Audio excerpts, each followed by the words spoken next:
There we go. Everyone, to our new other meeting.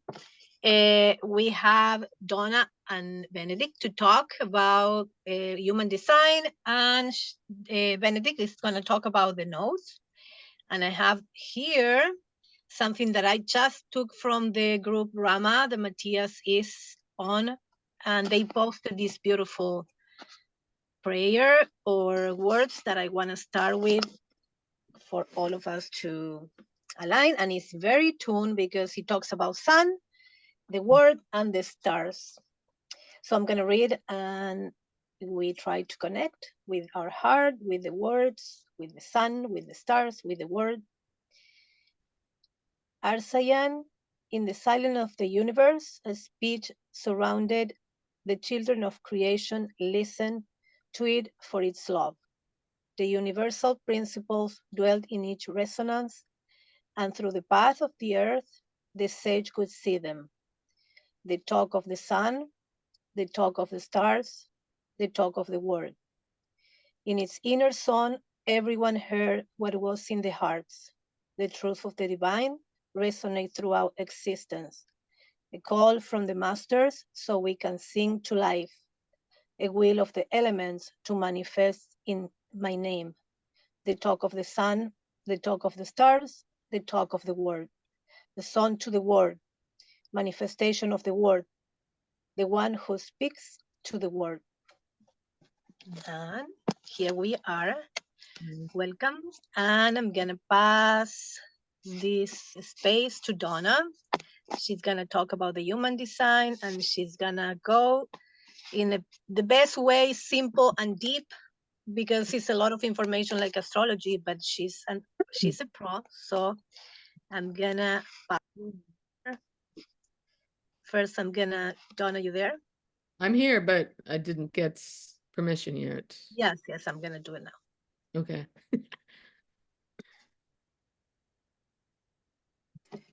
Okay, now I'm the host. Okay, so I'm going to screen share. Hello, everybody. I'm smiling first that Barbara thinks I'm a full-on expert. I will tell you, I am someone that has gone down the rabbit hole and continues to go down the rabbit hole. I'm not a full-blown human design specialist, as you will. I think there's so much information. And how I actually came across human design was after I had done so much deep healing, healing a chronic illness, and then working with clients. My own modality came through, and then I came across this, and I started to use it just as a deeper tool and to understand more about myself. So I made some slides, and we're going to go through them, and Barbara's going to send them and share them all at the end. So we're just going to jump in here. So I think the thing will be, if you have questions, you can ask, but I think let's just kind of go through it. I don't know if people pulled up their own chart. Is that the case? Because if you do, that'll help me to know, but if not, that's okay as well.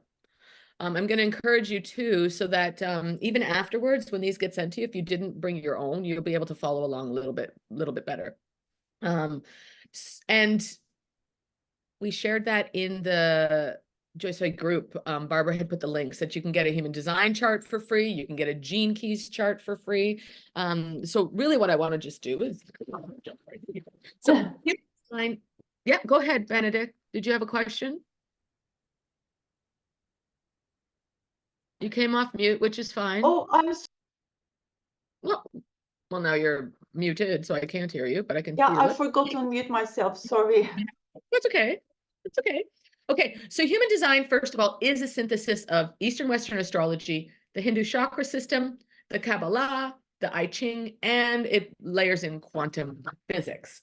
I'm coming from a quantum perspective when I say that, which is really when I share this information, to know that this is where we're going.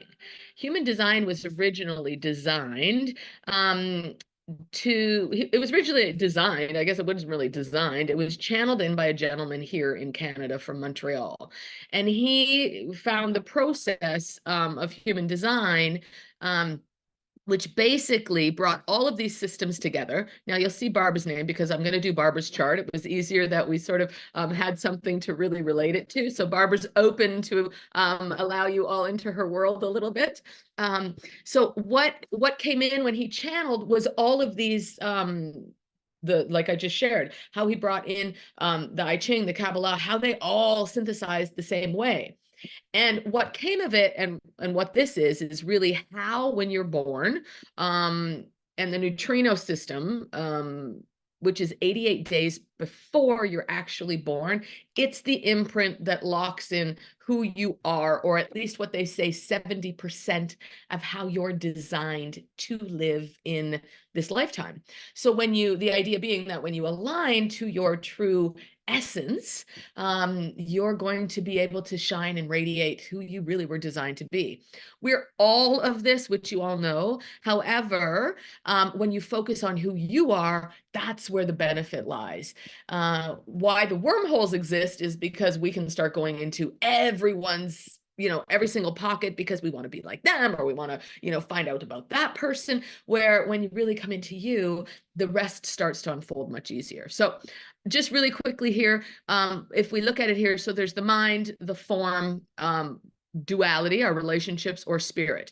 Barbara was actually born here under Gemini. So she was born very much with the physical form being something that she is here to express about, and to live through, even though that's also part of her own challenge to come into and bring her own wisdom into the human form. Okay. So how you get any of these charts, just like astrology, is you definitely need to know when you were born and what time. Okay. So then you've got, just like astrology, this is where it lies. This is the I Ching, these little hexagrams here. Then you've got all these little inner numbers. These inner numbers are what are known as the keys. Okay. The I Ching, what they relate to, this is also a gene key number or a human design number. Because I'm giving you a really short synthesis, you can simply take a number, right? Once you find your own chart, and you could go, gene keys 49. What does that mean, right? And that's where it'll sort of help you to just start to unravel. Now, again, Barbara would want to really look at hers so that she knows what's happening in her own world. So that's how it all comes to be and how it looks, except we're going to go into what the body graph. So if you go on to and get your own profile, this is what it looks like. There's Barbara in the center. The image, the shadowed image there is really, it's looking backwards. The idea being you're not self, right? When I'm not living in alignment to me, what's happening? Again, it was just so the new quantum human design people, they actually have the shadow looking the other way so that you're living into your pure potential, okay? What happens is with this chart, here's your astrology signs here. So your sun, your earth, north node, south node, and it goes all the way down. Okay. This is your, and the black and the red, the only difference, it's not because one's on one side of the body or one's on the other. This is simply just to show the chart. This is the black numbers here are all about the conscious part of us, our mind, how our mind works.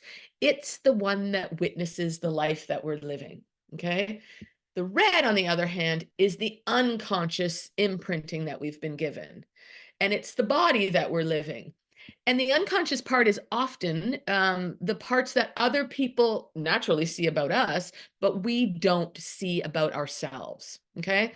So that's it in a nutshell. We're gonna go deep into this. So I'm just gonna give you a little overview of each human design and gene keys, and then we'll dive into a chart, and then I'll overlay them. And again, simply, okay, I want to make this as simple as possible. And again, if there's questions that come up, I don't know where to read them on this thing. So Barbara, if somebody brings a question, just ask it, and we'll go from there. Sure. So what I will say, actually, we'll look at the chart here for a minute. These become either open centers or defined centers. And I'm going to go into it deeper, but in human design, all the 64 keys are exactly the same. That's where they're positioned in the body graph, right? The circled ones are the ones that are actually Barbara's, okay? And they come from these keys, Okay. And these are then channels that she has some full channels here. When they're full, that means she has a much easier time navigating them, or she's designed to. And when they're not, they're called hanging gates, that you really want to look at the partner below it to be like, okay, that's how I'm going to link myself up a little bit more. Okay. In human design, it really, it's basically designed as the new human, meaning the nine-centered being. Okay, so this is the head, the ajna. It's the chakra system, but really it's been split. So here's the throat. Here's what's known as our G, or identity, which got split from the heart. Okay, so this here is known as the will. So when we put the will and the heart together, old way, it's just here it's split because they're very distinct ways about how we express and how we bring in or use energy and frequency. This here is the solar plexus. This is the spleen, which is really draws a lot of courage, right, for us. This is our sacral, and this is the root. Okay, so someone like Barbara here, things are very defined, and we're going to go into it, but other people might have this way open. Any energy that is open, these parts are where Barbara draws energy from other people easily, except it's up to her to sort of say, is that mine or is that theirs, right? When it's defined, you naturally create that energy. And this is where you, in your human experiment, we'll call it that way, are here to either the open is what you're really here to learn. The defined centers are what you have natural energy towards, and you need to keep learning lessons through your lifetime and really just refining them. And I'll say correcting who you are. So that's kind of just a little overview of what it is. This here, because there's so much here, I'm not going to get into this part today at all. Okay, I actually don't use it much myself because, again, you can go into wormholes and wormholes and wormholes. I think when Barbara and I were chatting about that, just like astrology, right? You can go as deep as you want. Now, if you are somebody that pulled up the Gene Keys hologenetic profile, this is what it would look like. Same keys, these same numbers are in, again, a different aspect here. This is a very yang approach, right? Very science yang approach, the masculine. How does all this work? The Gene Keys is the art of transformation, a very yin approach to it. So the language is different, the way we approach it is different. This gentleman, I'm just going to slide between these. This was, as I had shared, channeled from a gentleman here in Montreal. This was channeled from a guy who worked under him and studied with him, and he's from the UK, and this got channeled in. Very, very different approach.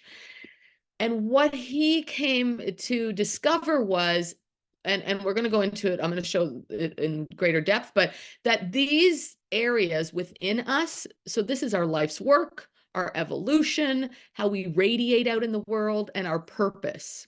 Now, I'm going to be clear, it's not your purpose as in I'm a nurse, I'm a doctor, I'm an astrologer. It's just the purpose that keeps you anchored in this lifetime.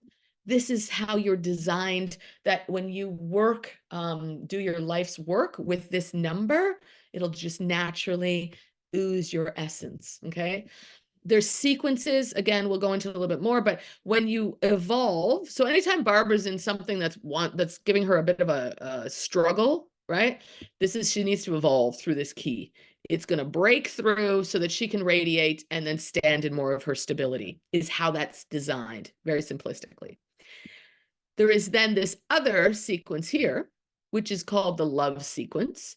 This is how we were designed through our childhood development, okay? How we attract relationships and how our emotional, mental, and young bodies were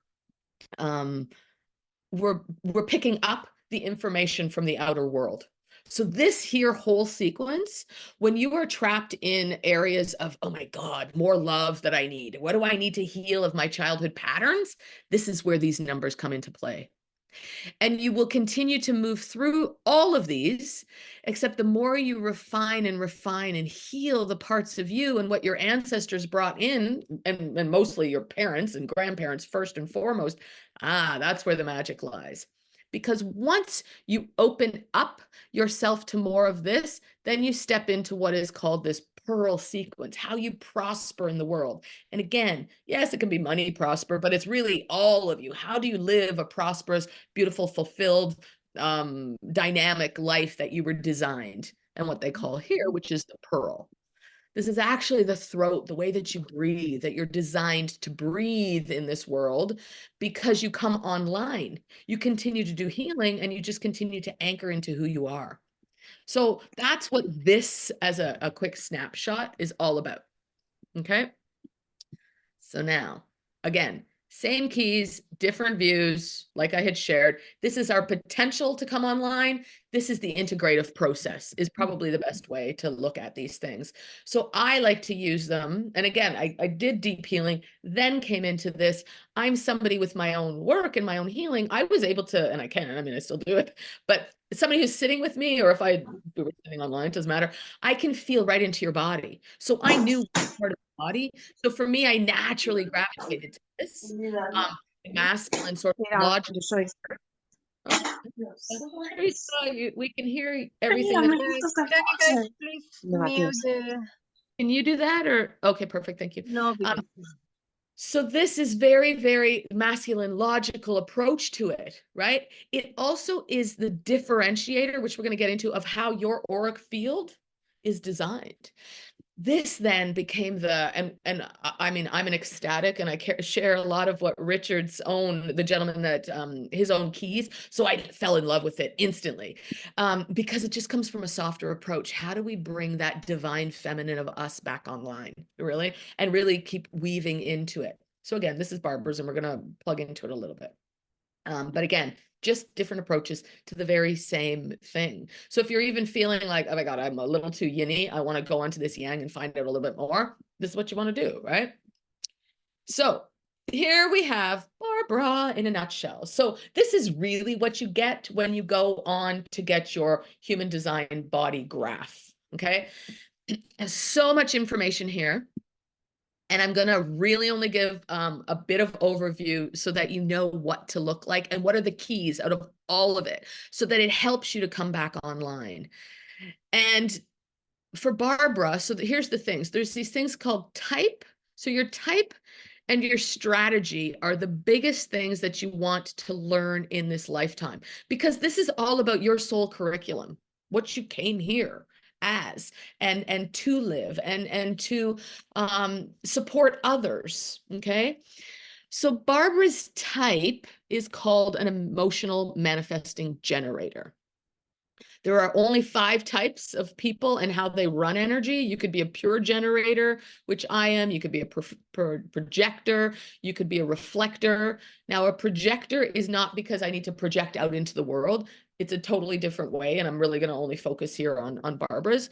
But how Barbara is designed is, first we look at the generator part. She has a sacral that is defined. So anyone, if you have this on your chart, if you pulled it up, if you have a generator, you are designed to use your sacral as the response mechanism. So Barbara, if you're not attuned to it, how you can bring that back online is Barbara would want to start using really, I'm going to say, literal gut. Yes, no. Her body will respond to grunting and groaning in some form or fashion. Now, as kids, we might have done that naturally for anyone that's a generator. And if we were told, because I was, which is like, oh my God, what are you doing? And I'm like, well, I'm just answering myself. People didn't get it. So that gets shut down as a kid, oftentimes, because it's like, well, that's rude, or you're not supposed to. So again, you can learn how to do this internally, but whenever you're not with someone, yes, you want to, right? So if you went, that's okay. That's just an indication. And for Barbara, this is an indication for you to, it's just not yet, right? So when you start to use that body as the mechanism You start to be like, oh, that's how you're designed with this closed sacral. Now, the emotional part is because you have a closed solar plexus. What that is about is you're designed to wait for the emotional wave to go through so that you're not having your emotions carry you off to create the decision. You're going to use both. You're going to need to take a moment to rest through it before you can actually manifest and bring out into the world what is best for you. You are designed to juggle different things, right? That's totally a highlight of yours, and it's okay, right? So if people are like, why do you have so many things going on? It's good.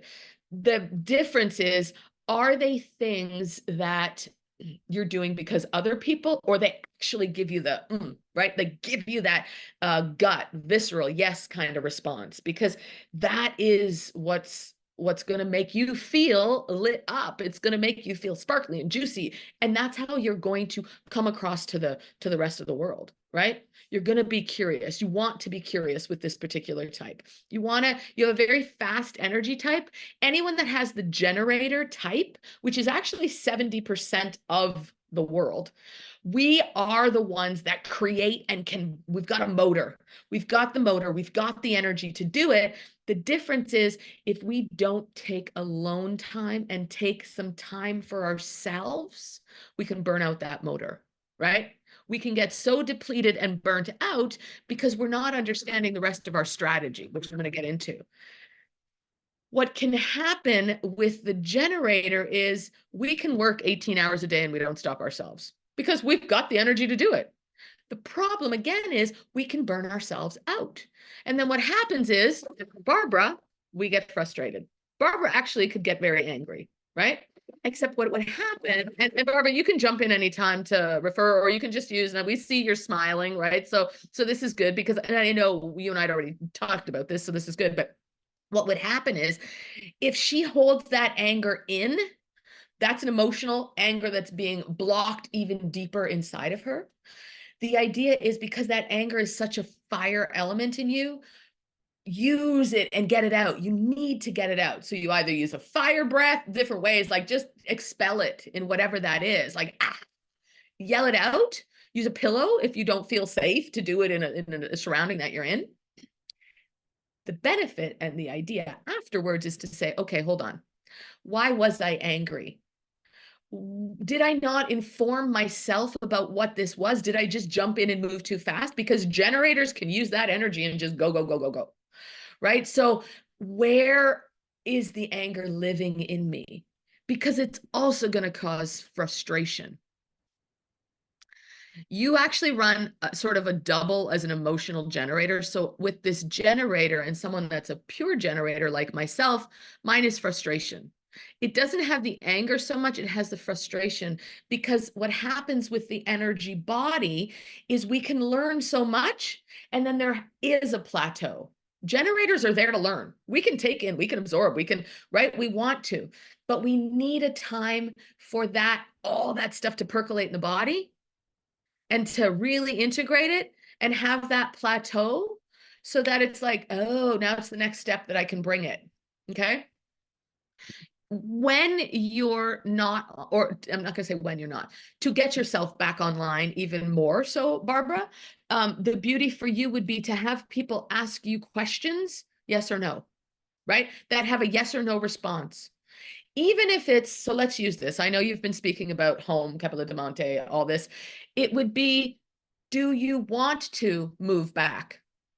Right? It's a yes or no. You might get a, that means not yet, right? Generators, and with that generator part, it has to be some specific questions. Sometimes we can go so broad that when people can specify a little bit more, because we can work in the moment very, very easily. So anyone that has that generator type, get people to start to ask you questions and grunt and groan and and just trust it. Meaning not right now. And you might get a or a no. That could be a no forever. It's just, don't do it now because you don't have the energy for it. Your energy is designed for something else. Now, let's go here. That strategy, it is to respond. Your body will respond because of this type. And you are designed to use it that way. You're designed to come online. It's how, when you get the that's when you need to act on something. We need to act upon those responses that we get as an emotional manifesting generator. But again, anyone that's listening that has the generator, it is a response. And that response also comes from, it's going to feel satisfying, right? The yes comes, you know it's a good response, you follow through some action, and it's going to bring you satisfaction. We, the 70% of the world who have that generator part, you need to do things that are passionate and light you up, because we are the ones that continue to create more energy in the world, in the auric fields of the world around us. Okay. It's just, it needs to come from you spending enough alone time to come back online for you, that the emotion moves through and you bring that all back together. Okay. We know that we're not here to do the world the same way it was. When we start to come back online, that we trust our bodies the way that they're designed, then that's what can happen here. Okay. Lots of other information here, and I'll just pull out a few things. Incarnation crosses, everyone has them. You can just Google that. There's a very, and I didn't pull that up, which is fine, but you can just go into, this is basically right angled or left angled cross. Yours is just a left angled cross of education 1, 1, 2, 3, 4. They all have different things. But once you know that that's the energy I bring to the world, honor it. This is how we stay in our lane, so to speak, so that when we don't compromise ourselves, we're really going to stay in alignment. Few other things I just want to bring out. You have a very, because you have, maybe I'll do it here. Your profile is a 6-3. So you have combinations. The 1, 2, 1, 2, 3, 4, 5, 6. It's the chakra system that we know it as. 6 and 7. So the 7th chakra, the crown, is really embedded into the 6th when it comes to human design. Okay. And at the end, I've got slides, so it'll really hone in on a little bit of what those things are. Where this number comes from is here, 6, right? Your mind, your personality, your identity, the conscious part of you is a 6. Anyone that's got a 6, and I'm a 4-6, so it's opposite, but the 6, we automatically channel in things. We get inspiration that comes into us.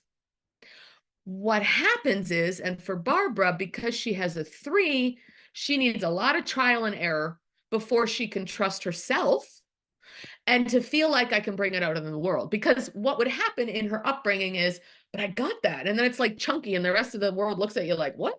Okay, go at it again. Go at it again. Once you feel enough of the chaos, 3 is actually a chaos number as well. And it's the solar plexus, right? So it could have disturbed you growing up so much through the nervous system in that part of your body, because it's like, right? It's like, that's okay. Once you come online, you are going to bring such beauty because you've had trial and error. You're like, no, I can stand in the world because I'm like, people, I got something to share. Not only did it come in, I needed to muck around for what humanity thinks is going on, because I'm actually, anyone that's a 6 actually already brings in part of the new humanity. You're designed to bring that and keep moving it forward, right? So that's what that is. Now, you move from a role model, it's a role model for the new humanity, but you also bring in that sense of martyrdom, or could lead that sense of martyrdom. Now, it's language, right? So if you don't like that word, go explore it. Thesaurus is always your best friend. Except, and maybe Barbara, now's the time for you to just come on for a minute to just see and say anything that might come up, to just give everyone a bit of a sense of, does this actually sound like Barbara? It sounds like me completely. I had channel or receive or connect with the other side for many, many years since childhood, and it was very impactful, and it was very confusing, and it was very violent on me, because until you integrate it and know what's going on, and through time you understand what happened. It is kind of a short circuit when you something like that. Yeah, no, So, no, exactly. and Exactly. as we talk, the murder part, that it was for me shocking, and it was for me like, what is that? But yeah. And thank you for that. And I think the beauty of why human design is becoming such a big tool for people to use, and it's a complementary tool to all other tools. This isn't just this is it, right? Because what happens is when we start to understand, especially sixes, so I'm a 4-6. What happens is, and 4-6s, we go through this period. Anybody that's in that 6 level, it's like we're on the roof, they call it, because it's like we're getting stuff in. People that have 1, 2, 3s, you're already grounded, you're doing life, right? When we start to see other people's design, we actually can ease back in a different way to just realize they're going through a very different process. Then if you have a family, so if you're a mother, you have kids or whatever else, or even just your partner, or you don't understand why your parents, right? They could lead a whole different way, and they're not living true to their own design. Plus, they're living that old way of living, which is we tell you what to do, listen, we don't have patience for it, whatever. We know there's many, many ways. Or this is culturally what you have to do and all the rest of it. Human design gives us a way to look at the people around us and just open our hearts and minds so differently to what they're experiencing and what their brilliance is in the family unit, in the friendship unit, and all those things. So you also come with a sense of judgment. So these other channels, right? And a sense of power, right? You need to be open, but all of this comes. And so in the astrological part of it, this is part of when you move through your Chiron return, which you're moving in and through right now, because you're in your 50s, you're moving in it, you've been in it, but you're still the way human design, and the more you synthesize with something like this, once you pull out in that 56, 58, it's like, oh, I can live my design. Don, I Because have a question. Sorry to interrupt. I have a question. All that you're saying is shown in the graphic through the black lines to the red lines. so all of this shows, so this design one is the red lines, the personality, this is your mind. So when you would look at this chart, your body, your brain in the body is very passive, right? Over here with the mind personality, it's receptive. And this is what happens with sixes. We think we're very receptive to the world. We're receptive to that world. We're not as receptive to the humans because we don't quite understand them, right? And again, the chakra system actually doesn't come online for a child until they're 7. Well, if you've been shut down in different areas and you don't even know anything about the chakra system, which is fine, many people don't, you have a way easier way to live outside the body. The truth of the matter is we are here in this new world to bring that to the human, spirit and human to merge, right? So that your merging point with spirit to human really happens in your solar plexus. Once that comes online, the more of you kind of lights up differently. Okay. So that is where you are. You have your body has a very inner vision sense to you, right? Again, that's why for you getting tripped up, it's like, but I know, and my body already knows. And you can get tripped up because it's like, how do I articulate that to the people around me and the rest of the world? Oh, now I see a chat there. Funny. Not sure I can read the chat and do this at the same time. So if there's something that somebody has, yeah, 5, 6, oh my God, trial and error, hello, yeah. Okay. It's been wonderful to see. Okay. Yes, exactly. Barbara Maybe a told 6'2", a 6'2". The Lisa say that she's a 6'2", similar right. than mine. Would have similar. So the 2 has the sacral, right? You need to, the other thing is you need to bring that wisdom into that part so that you can start to really work your design a bit more. So this here, so I'm going to go here. The decimal points on all of these are the chakras, our chakra system. And I'll show you something a little later on. But so in Barbara, she has all the chakras. There's a 1 on this side, but over here, you tend to run more of the 3, 2, 6s, a little bit of 5, right? So their throat. So that's what that is. So let's keep going down here because I want to give you an actual practical, little more practical application. What's the most important part? And that, when I said earlier about the, Barbara has a lax identification, it's called your incarnation cross. This actually comes, so this incarnation cross, this actually comes from her design. So her personality and her design, sun and earth. Okay. We're just going to talk about those two so that you get a sense. Barbara is designed to move from the shadow, the gift, and the city in Gene Keys, but the same thing through human design, from areas of carelessness to discrimination to purity. She will always be refining areas of where am I repressing or reacting carelessly to things, whatever that is. Because when she discriminates what that is and uses a different sense of discernment, she's going to open to the gifts and the creativity that resides inside of her. Okay. Then, and again, people want to jump to, oh my God, I want to live purity. Of course. Yeah, that's nice. We all do. We all want to live the brilliance of it, except that brilliance comes because we keep doing these other things, right? We need to keep moving through that, right? So people who are like, I'm just going for enlightenment, we all know. And if you don't, I'm going to just share with you right now. Enlightenment is actually a continual process of greater and greater self-awareness, greater consciousness, right? So enlightenment is, and you know, when we all kind of know that, but I'm just gonna leave it there. Okay. So your earth, however, is going to move from a sense of emptiness to idealism to exaltation, right? So Barbara, maybe come offline for just a second to maybe just chit chat a little tiny bit about what went on or what goes on in you when you hear something like that. Okay. Say it again. Sorry, I am moving.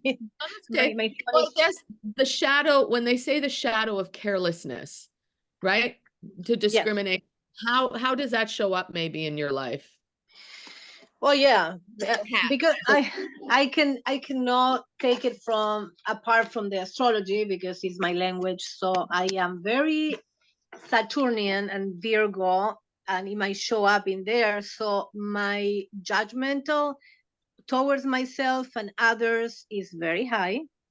I feel it all the time. It's like I'm discerning and I'm just categorizing and putting labels to everything as an organizer. So yes, completely. And what happens when you say the word judgment, that actually lends into perfectionism. And any of this, so this, I'm just going to give this because this just layers in more even with work I do. And anybody that's doing any healing, we cannot continue to just use the mind and understand something like judgment and adding a label. We need to move through to heal anything, to close loops. We need to see it for what the experience was. We need to learn from the experience, and we need to celebrate the person that brought it to us and us for living the experience. That's the only way that we actually continue to close these loops, right? So we're that active part of closing these loops. Can I give an example? Sorry to interrupt you. Not at all. In the example of as a judgment, or because it's for me as an understanding or misunderstanding. For example, my mom and my sister used to smoke and I didn't understand. So I put judgment, you smoke, things like that. But because I don't understand, and I remember being a kid thinking, what is that blowing, burning the paper? For me, it was very analytical. I didn't understand the pleasure, or I didn't understand the action, or the whole context. So I put judgment, like, if you can call it some way, because for me it is an understanding of how is the process of the person, what is the action and the process and the gaining and things like that. I tend to analyze and try to grab the essence of everything. So for me, that's the judgment in, like, that's the example, but it's mostly on everything. It's not that I'm saying, oh no, you're bad because you're smoking or drinking. It's like, I don't experience that. I don't understand how it feels, how it goes. So what happens though, and we're without going too far offline, what happens though is depending when you did that at a young age, and that gets imprinted in you, right? And that becomes the trigger. That becomes the judgment. That's where black and white, yes, good, bad, right, wrong, right? When we continue to hold those things, right? And you may unconsciously be like, well, I'm not holding it. This right here allows you to say, okay, well, I'm not. That's not something that I want to experience, right? I can now discern it differently because I've gone through the process. So again, it's just how we play with these things, because so much of it will uncover itself to be like, okay, am I judging them because of that? I might still think it's gross, right? Or bad or wrong. It's not for me. But then it's also, okay, when they're in my space, am I also discerning enough to say, in my space, that gets outside, right? Not in my home, right? That's where we create boundaries and all these other beautiful things, right? So, okay. So then on the body side of it, though, your body will move through these channels, which is either ignoring things, ignorance, or just don't know, to accepting things. And that's where you need to accept it in your body and pull it into the body. Like I said here, anything here, pull it into the body and trust it in the body. Get to learn the language in the body. And the same thing here. This is what's going to move through you all the time. Okay. But this is your big bright. When you keep doing this, it's going to bring you online more and more, right? So I'm going to just share something else. Every single one of these keys, codes, they have a programming partner. Now, in the sun and earth, those are the actual programming partners, 12 and 11, right? The polar opposites. That's why they show up here. If I don't get grounded in this, my sun doesn't shine, right? This is my core stability so that my sun can shine. The same thing in the North Node and South Node. Here, however, these are independent. You would go and you would search. Okay, so let's just pick something here. Your Jupiter, 19.5. You actually have it in your moon also. What happens is you would then say, programming partner of gene key 19, to know, great, I might be bringing 19 online, but it would come online a whole lot faster if I knew what's the other side of the spectrum. That's how this is brilliant, right? You just kind of be like, oh, if I want to balance that out, I need to do this, right? So we don't just live in the one number, because then we forget, oh, we're the other side of the number as well. Like we're the polar opposite, right? So that's what happens. And the same thing, when you go back to this way up here, these are these polar opposites that are going on all the time, right? So that's where this becomes, okay, if I feel like, or you just want to say, okay, during the moon, and we know that we're being pulled by the moon all the time. I want to learn what's the programming partner to that one, so that in my mind, I'm able to, but what's actually going on in my body? Because we know the body, the moon is pulling the waters in the body. It's pulling the emotions, right? It's pulling it. So, and nicely too. I don't mean pulling, but I like to go with the, okay, what's the thing I get to heal, right? Because but anyway, that would be a great just way to use this, to just get into that. There's a Bible. I have a Gene Keys Bible, but I don't need it. You just go in and start Googling, right? And there's going to be people that give you different perspectives. It's up to you. Play with it, right? Okay. Now, sorry. One more question. Like in astrology, we have the transits, the energies moving and touching these points. The human design is always the same. It's like you learn about yourself and you keep moving through these energies and you learn the opposite and how to integrate and what is going to help you, and that's it. Or do you have more information like the transits we have in astrology? Okay. So yes. So this, when you get this out, yes. This I pulled off of a system that's called Genetic Matrix, because I have the license for it, right? So I can pull up charts. I can pull you charts. It can go. So I actually have this one for April, right? But I don't live by I should do that. And it's funny because I'm like, oh, maybe I should, right? It came across my desk to say, oh, I got to go into this and understand it more. But it'll tell you exactly what the energy's doing. Each of these keys. So yes to your answer, which is, so if you want to go into it, I'm like, I know exactly what the energy's doing by the hour, like this goes by, right? Which I assume astrology might, and it probably layers in where that all comes from. I like to have a little bit of trusting the universe. And I also am somebody, I feel it already coming in, right? Because I keep talking to the universe to say, keep bringing it in, let me know, let me feel it, right? I know when I need to rest my body, right? What what did I want to say to that? There was something, I don't know. I'm going to leave it there if it comes back. So the answer is yes. The answer is to just get a free chart. No, you get sort of free aspects, but then you can work if you want to know and you want to be like, hey, what's exactly going on? 100%, right? Oh, I know what I was going to say. The keys. So I want to go back here just so everyone understands. Because if anybody, I know there's a couple people here that I know that are in my my own Facebook group or Facebook page. I just post the keys. So what happens is the keys right now, each key, which is this here, the numbers, right? They move through 5 to 6 days. That's the energy that the collective or the individual. So there's either collective circuitry in this or individual circuitry. Okay. But even if it's individual, you're feeling the collective energy as well. So every 5 to 6 days, a key shifts. And in that key alone, so right now we're in key 25, which is all about acceptance. So if you've been moving through constriction in your life this week and learning to accept things, that is how we then get to the city of universal love, right? So if you've been experiencing that, great. That's what's been going on for the world right now. In that particular key, because it switches over tomorrow, we're actually now at what would be chakra 5 and 6, right? So we're almost the end of 5, we're into 6 right now. So it actually would take, okay, when it starts, so we'll even use tomorrow. Tomorrow starts a new key, which will be key 17. And the first day will be the root part of that key. And then you'll start to feel it move through your sacral. You'll start to feel 17 move through your solar plexus, 17 move through, right? That's how it moves through. So that is how the energy of astrology, of the thing, of it moving through your body is actually happening, right? So does that help a little bit more, Barbara? Just to give you, oh, that's why I feel some Totally. Yes. in my sacral. Well, by the third day of something, it's like if it didn't poke you enough, and if it is a key that's in your actual, so 25 is a key that's in your design right here. It's actually in your Mars. So what happened this week, probably by the second day of it, you probably really started to feel some Mars activation going on, right?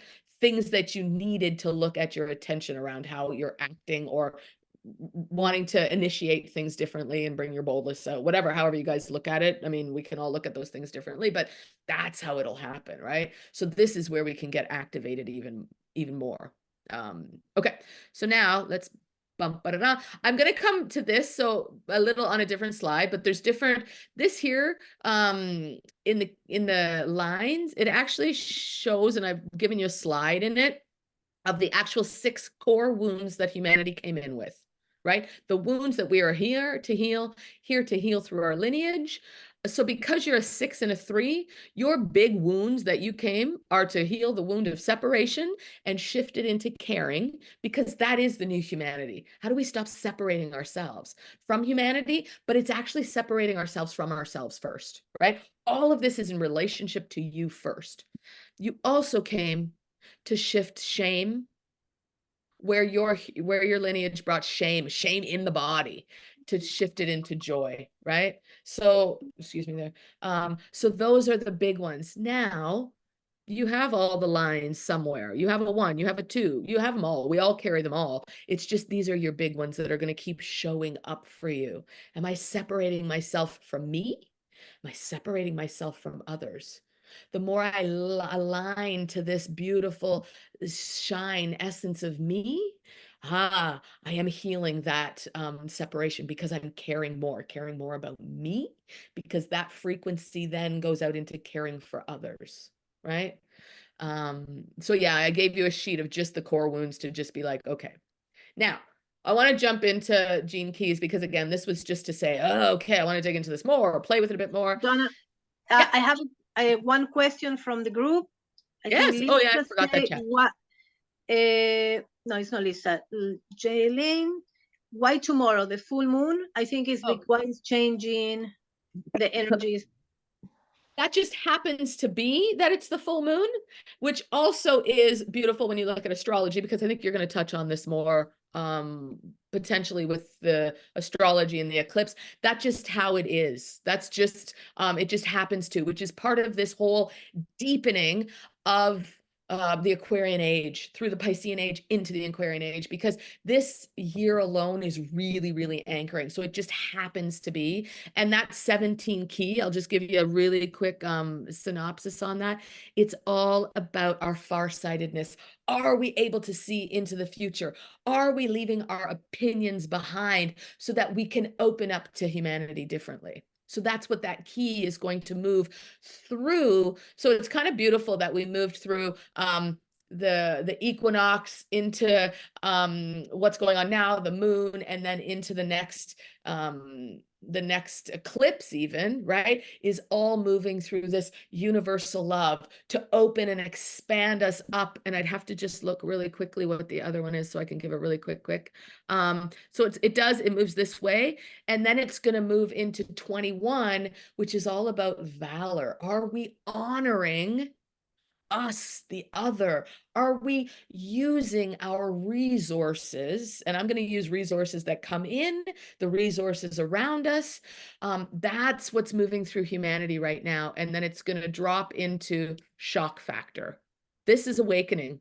The 51 awakens the world, right? It's going to jolt people out of some things. And I think that lands around when that April 8th eclipse is happening, right? So all of this is setting us up to activate people. Boom, boom, boom, boom. Which is why, and we know, certainly having done the path, but we need to keep doing our work, right? Us doing our work changes humanity. And then whatever our actual work in the world is, we're coming more online to bring more people into it. So if that, I hope, answered whoever had the question around that. Okay. So yeah, it just happens to be the calendar year. Now the calendar year for the rave new year is in middle of January. Okay. It starts the origin. Number 41 starts the path, right? So yeah. Okay, so this, again, just to go a little bit more here, this moves from what is Barbara here to do? And each of you, look at your own. What am I here to learn? What keeps me healthy? And what deeply fulfills me? This is known as your genius. Now, again, not here to do as in be a nurse, be a teacher, yes, it could be, but it is really to be, I'm here to move from vanity into discrimination, into purity. You are a teacher. You have the line of teacher. However, when you get out of your own sense of you into discrimination and bring it into the new world purity, you're going to, again, shine your light, right? You are going to learn that more and more every time when you move through obscurity. Yours is around just surrendering and education, right? So you need to keep learning. You need to keep educating yourself, surrendering to what it is that you learn, surrendering those opinions or judgments or duality that arises, right? So that you can, okay, I'm going to break through. Now, this little breakthrough line, I'll just highlight it here a little bit. It's part of the love sequence, but this, you're always going to break through. This little key code right there is the first 7 years of your life. That sponge called Barbara, what you sucked in from the world around you was about pleasure, adventure, and understanding, except it went from turbulence because you needed to be humanity. You need to honor your own humanity, not about other people's humanity first, because you can very much get trapped in other people, other people, other people. Anybody that's a people pleaser, a serving, we've been told to serve, right? So when we keep giving that out and giving our energy out in the wrong way, we're not actually serving humanity the right way, because we first have to honor our own humanity, have such compassion. So that compassion is, oh my God, compassion for my journey, my process, what I'm learning. Because when I do that and deepen it in an authentic way in me, oh my gosh, then I can be compassionate to the rest of the world. I can honor humanity. Your mother didn't have that so much. She went through turbulence, your birth, your father. There was some things going on. This isn't, we don't need to explore that. That's just what you get to explore. That is in your first 7 years of life, right? And for those that may or may not know, well, I'll just do here. Okay, this is that first 7 years. This is the period of 8 to 14, our emotional development. This is our mental development from 14, 15 to 21. And again, the mind doesn't really fully develop till 25. And again, there's all little parts, right? Again, we're all different, how we were brought up. It's also the first 3 months in utero, right? First 3 months, you're bringing in your mom's emotions. The next 3 months, and then you're bringing in your mom's mind before you're even born. What's she living? Because now I'm going to be living that too. So that's why this is called the love sequence, right? It's how was I designed to heal. These are the big keys to heal that love, the love of you, love of self, love of my lineage, love of the people around me. So when you break through that, because you need to do this, you break through a little bit more, remember your humanity, that's when you're going to radiate. That's when you're going to radiate. What keeps you healthy, happy, how you radiate acceptance. It's the only way to move through constriction. Then you anchor into your core stability. This is what deeply fulfills you. It's moving out of being so serious to finding delight in the world around you. You need movement. You need to move in this world. It's how your blood needs to move. It can get so constricted up here. And if your seriousness, you're actually tightening your own blood vessels, right? And your blood's not circulating through your body. It could show up as blood disorders, as your heart not pumping properly, different things, right? So that's really what that's about. And again, this sequence, this journey of childhood development, because this here, so what happens is you'll see from your genius, what fulfills you is partially also what is going to ignite this part of your love, right? You need to keep doing this so you can move through this sequence. Now, this is how you attract relationships of all kinds. So everyone has an attraction sphere. This is how I attract them. So you're going to want to, and I would do this for everyone, go to that key in what's the programming partner to number, whatever your number is. Barbara, what's program partner? Because you're like, oh, this is how I do it from a yang perspective versus a yin perspective, the polar opposites, right? So that you're like, oh, wow. You will always, it doesn't matter. This is always how you bring people into your world. And attracting clients, attracting relationships, attracting neighbors, attracting friends, attracting. That's yours.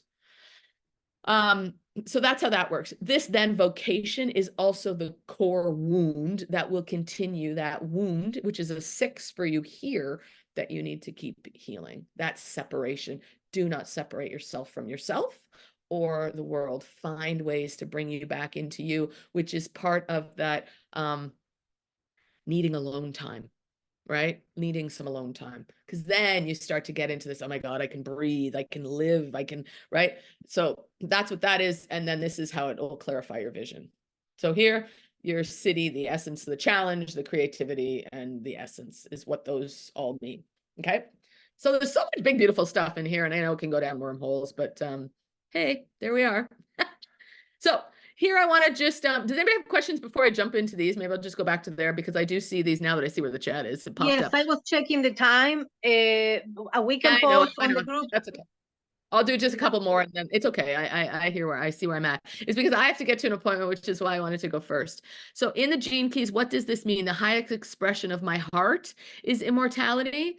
The highest expression of the essence of you is immortality. So not, well, yes, your heart, but the whole of you, right? Your wholeness, what you would gift out and shine into the world is immortality, right?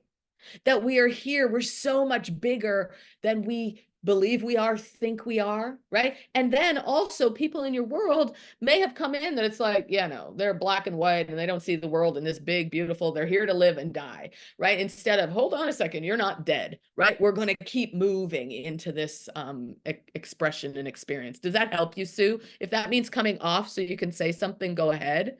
Okay, yes, thank you, perfect. So you got to go. Okay, bye. We're going to send you the slides and the thing anyway. So if you want to hear more, and if you already left, well, then you're not here anywhere to hear me say bye. Bye. Okay. So back to this. And just a few more. So these are the core wounds for everyone. That dot line, that dot 6, dot 5, whatever that is, that chakra, right? Wherever that is in your chart, this is what we're here. We're having to experience alienation and obsession, right? What is that going on, right? Because that's what humanity brought for us to play with. Where are we separating ourselves and moving it into caring? Guilt to generosity, rejection to sharing, shame to joy, denial to flow, repression to self-esteem.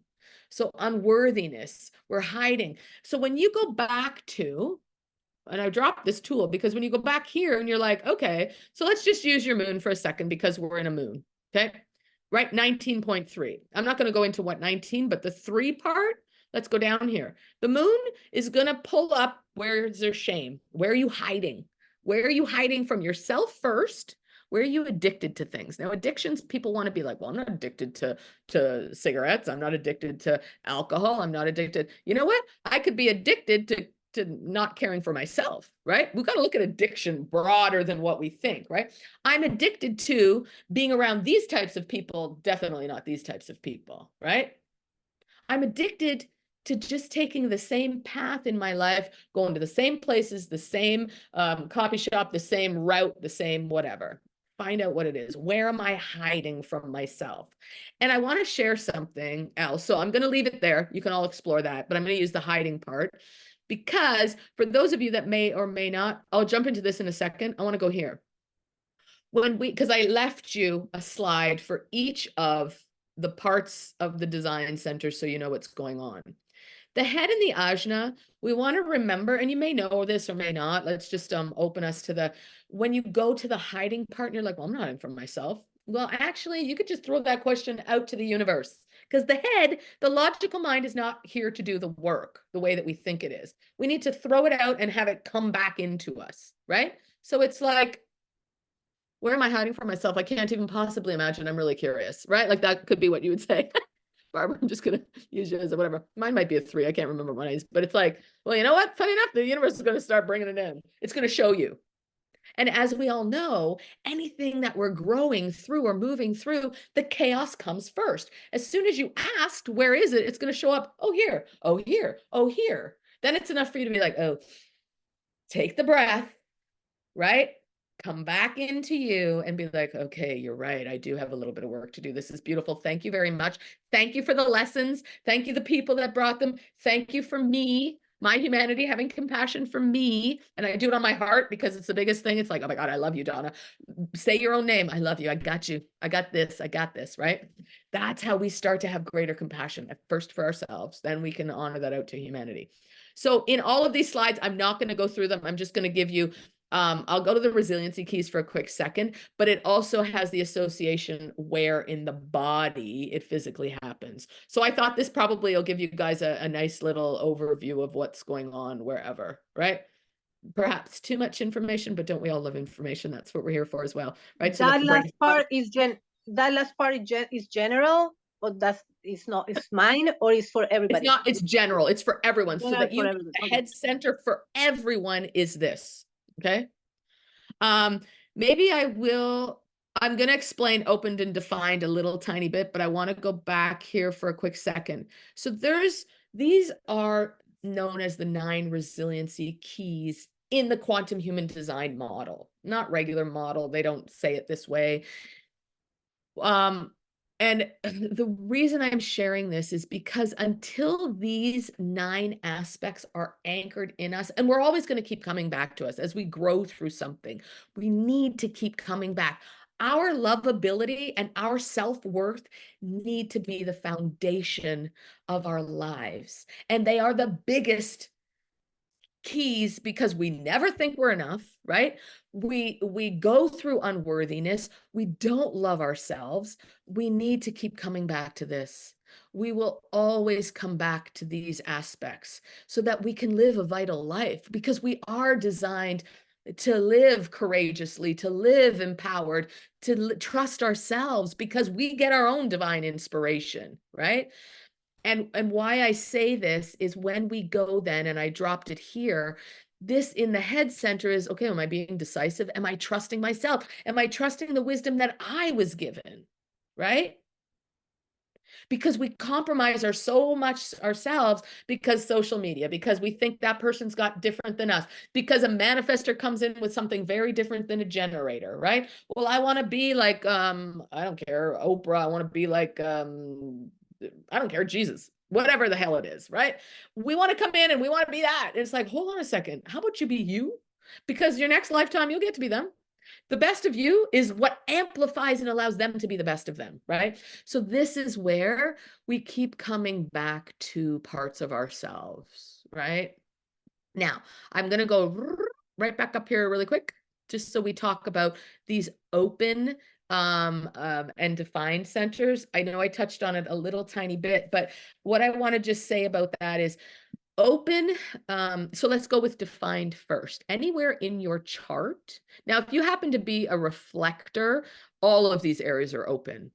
So if anybody here is that, just drop that in if you pulled up your chart and you know it. But a reflector, they're designed to follow the moon cycle. They need to use the energy that comes in. They need a full cycle to really make decisions that are beautiful and brilliant for them. Because they actually, reflectors, and I think it's only like 1 or 2% of the world, but if you're a reflector, you actually bring so much wisdom to the rest of humanity because you can use that whole cycle. You see what's going on in the world, and then you're like, well, hello, people, this is really what you should be doing. Okay, hello, people, right? But again, you got to come back online with you. So if you are somebody that has all of that open, that's what yours is. But so defined in the most simplest form means that you have access to that energy consistently. Okay, you have access that's coming in consistently. And it's up to you to continue to use it correctly. That's the difference, right? This open is where you're getting in information from other people. This is where you can get, right? Like if other people tell you, well, no, Barbara, you should do it like this. And your head's like, what the? It doesn't even make any sense to me. First thing you need to do, trust your own body. Is that for me? Is that for me? Because we are also designed, we are here to get information from all sources, right? We are here to get it in from universe, from other people, but it's up to us. It's up to us to trust our own inner wisdom. Bring us online, do that grunting, Barbara. I can only use you because right now we're talking about you, but use that. Is that for me? Right? No, that's so not mine. That's theirs. You also can use this to say, okay, hold on a second. Is that my energy? We all have an energy field. If you don't know how to activate your field, definitely reach out so I can teach you how to do that. But we all have a field. We know that. But when our frequency of our aura comes online the right way, we know that we're oozing out and we're filling the field the way it's supposed to. We're getting information back.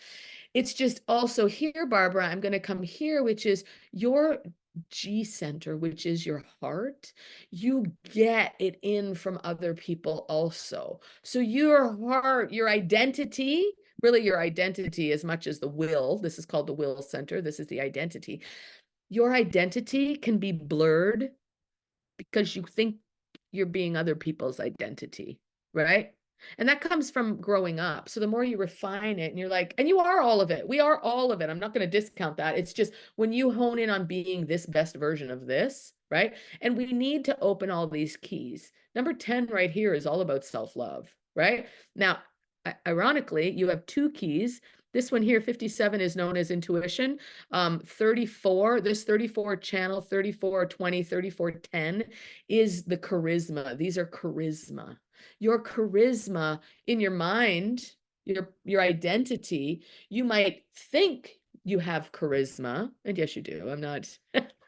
However, when you honor more of self-love and you actually get silent, so this is about coming into silence, your charisma. So if you did those 2 things first before you come out in the world, your charisma exudes out differently, right?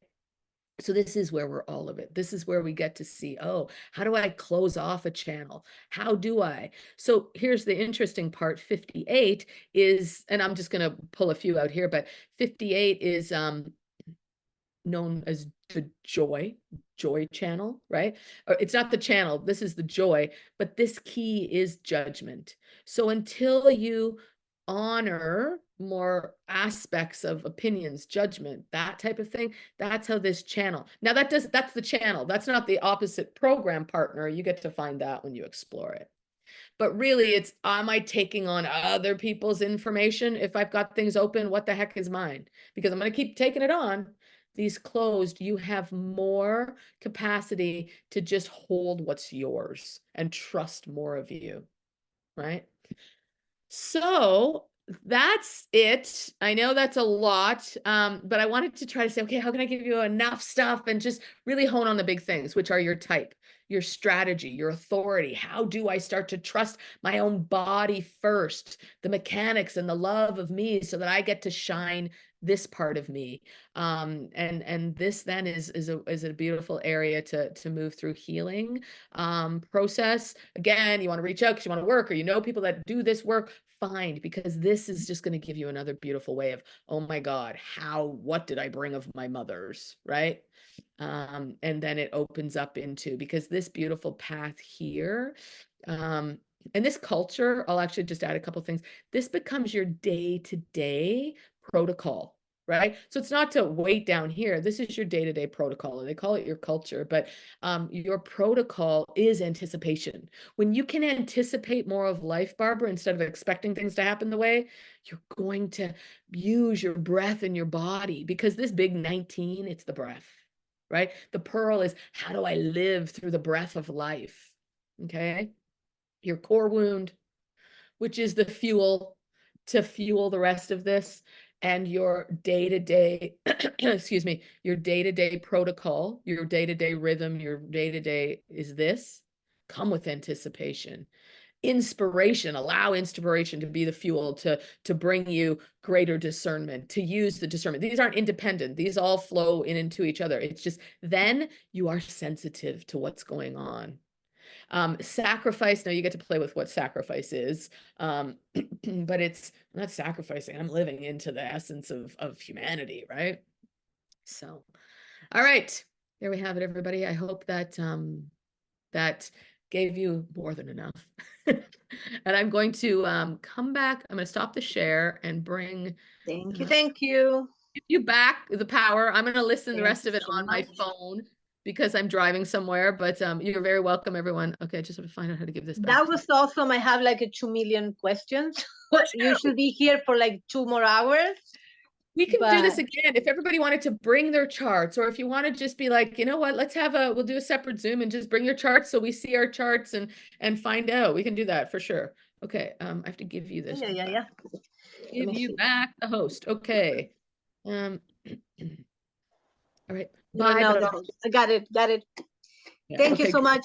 Yeah, Have a take care. beautiful session. I'm going to the spa. It was my birthday last week, so I was somebody booked my spa appointment. It wasn't like I could even change it, so I really got to go. Anyway, which I'm really excited to. Have fun. Enjoy. Okay, bye. Thank you. Oh, that was beautiful. Donna was amazing.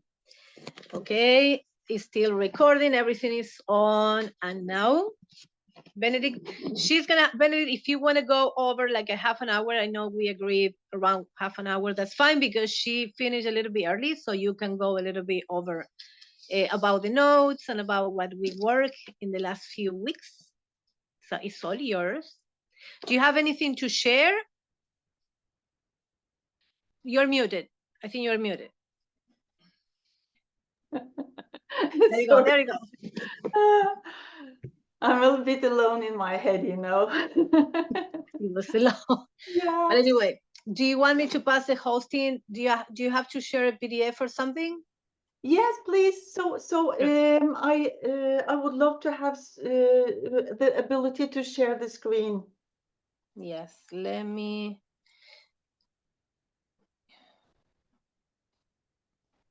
You have to accept. There you go. Ah, Now you're gonna be able to share your screen. wonderful. Welcome. I can't see myself, but that's probably you can see me. No?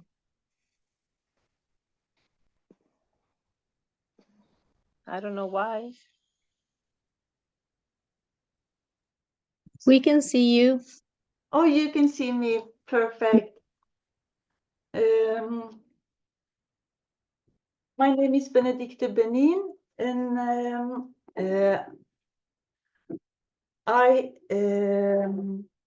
can tell you a little bit more about myself. I didn't get to do that last time, and for those of you that haven't met me before, I live in Oslo, Norway, and I'm married, have 3 grown-up girls. In my mundane world, I work as a lawyer. My husband and I have a small company with only the 2 of us. But my really baby is to work with the planetary grid and the net and the Yosoi work. From my early age, as long as I can remember, I have been very into spirituality, but I hadn't the ability to like really dive into it before, like for 7 to 10 years ago. Then I started at a school called Agape in Oslo, where we learned to like read ourselves and others and healing. Why I'm telling this is because the techniques that I learned during those years, we had like really hard training several times a week in person, reading each other like boo boo boo boo. And I also had different mentorship programs, both in Norway with Norwegian shamanism, and also like more Kabbalah teaching with mentors in the States. So, and I have followed Matthias de Stefano for years, and when I have been working with the planetary grid and all the different items of the earth, like the rivers, the mountains, deep into the ground, I asked my guides this Christmas what to do next, and I was guided to you are going to work with the net again. And in this time, I also, but from February, and I follow the whole hum tour with Matthias by net in December regarding this rift in time and space, and I was guided to connect the net together with all of you. I saw it as like these 12 nations, these 12 tribes, the 12 parts of us, like, you know, Osiris cut in 14 pieces with the 12 parts of the earth and the North Pole and the South Pole, like connecting these pieces all together. Again, we can mend the rifts in time. So that's why I invited you all to start to work with the dodecahedron, and we have been into that for several weeks.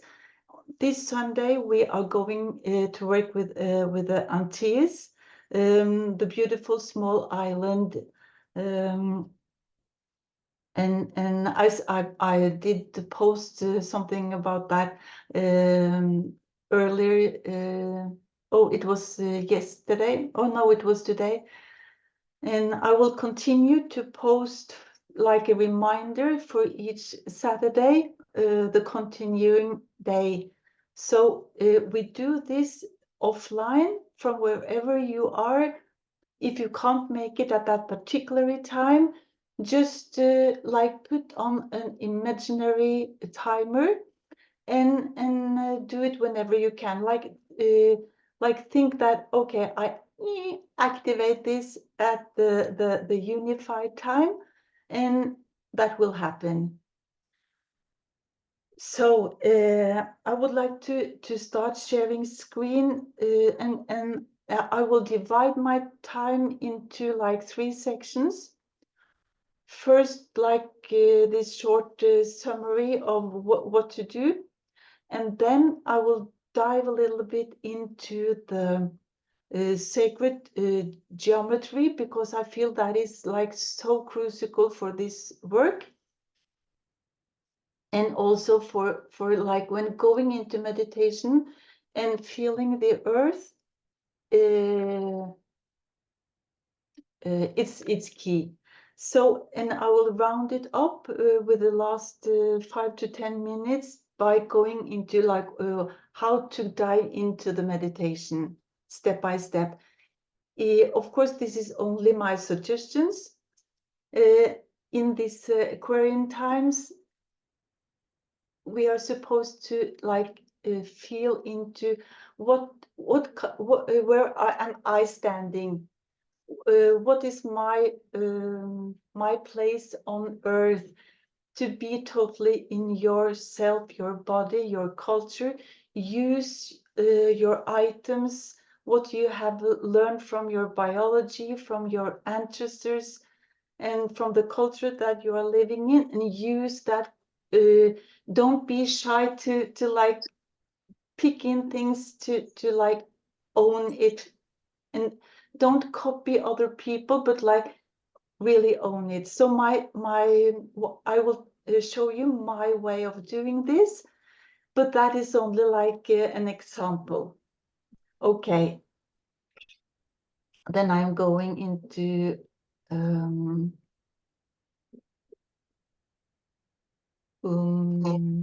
okay. Here I have my PDF file. Okay, I already said most of this. We start with the dodecahedron, and even though if you want to join us now, but you haven't done that yet, just jump in. You don't have to start with the first node. The best thing is that we are doing the same node together for each week. The dodecahedron has 20 nodes. So when we are going through all the dodecahedron nodes until July, and then we continue with the icosahedron node, which has 12 nodes. The idea is to go through all the nodes before the huge time portal, the 8th of October 2024. We will just make that in time. When you do this planetary network, of course, use yourself, like use your imagination, your culture, and all the references you have inside. But be neutral. Like, do not have expectations of the result. Like, we all would love peace on earth, but at the same time, we do not like, you know, when you have the globe. I love to work with the globe when doing this kind of work. Like now, looking into where do I have like the next node, and I love to see what is at the other side. Like what is happening here at the other side? Are there any like there are always polarities. So like feel into it and look up on Google or whatever you like, because you do not want to have like peace on Ts and war in the Pacific, like on the other side. So be neutral.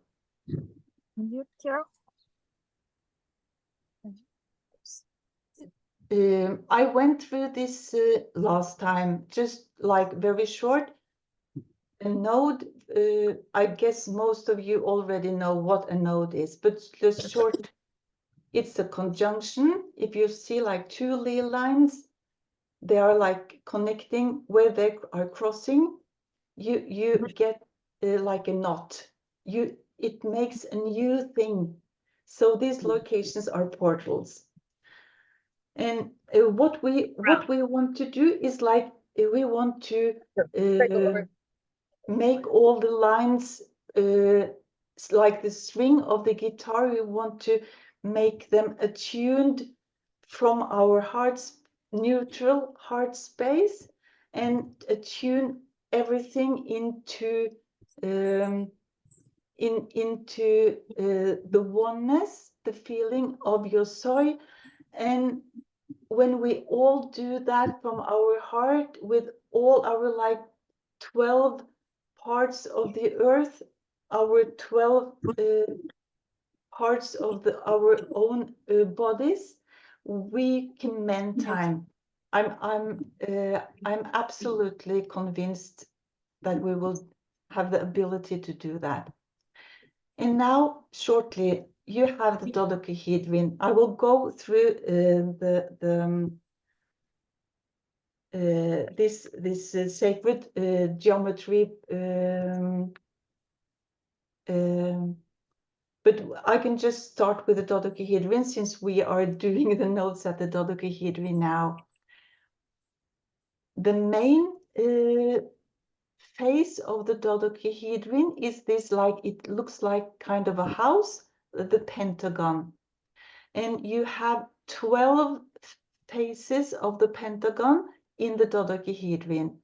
And the notes that we are working with are where, like, this 12 points in this rounded shape. Okay. And these are the list of the notes, and we are following that list. And now we are at the Angia tomorrow. And here you have the icosahedron shape, which is opposite of the dodecahedron. You have 12 notes and 20 faces. And here you see the connection between the dodecahedron and the icosahedron. You have this, when you connect all the dots of the all the nodes of the dodecahedron, you get the icosahedron shape. Like, these points are the nodes of the dodecahedron, but this is the node of the icosahedron.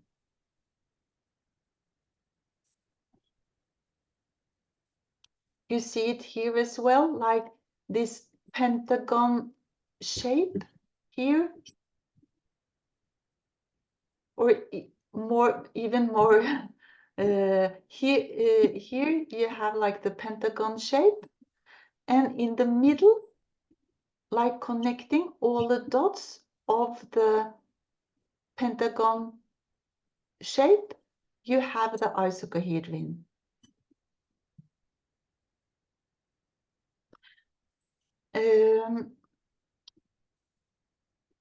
This is my painting, not perfect, but I wanted you to like to get the feeling of the octahedron shape. You know, this is my absolute favorite. I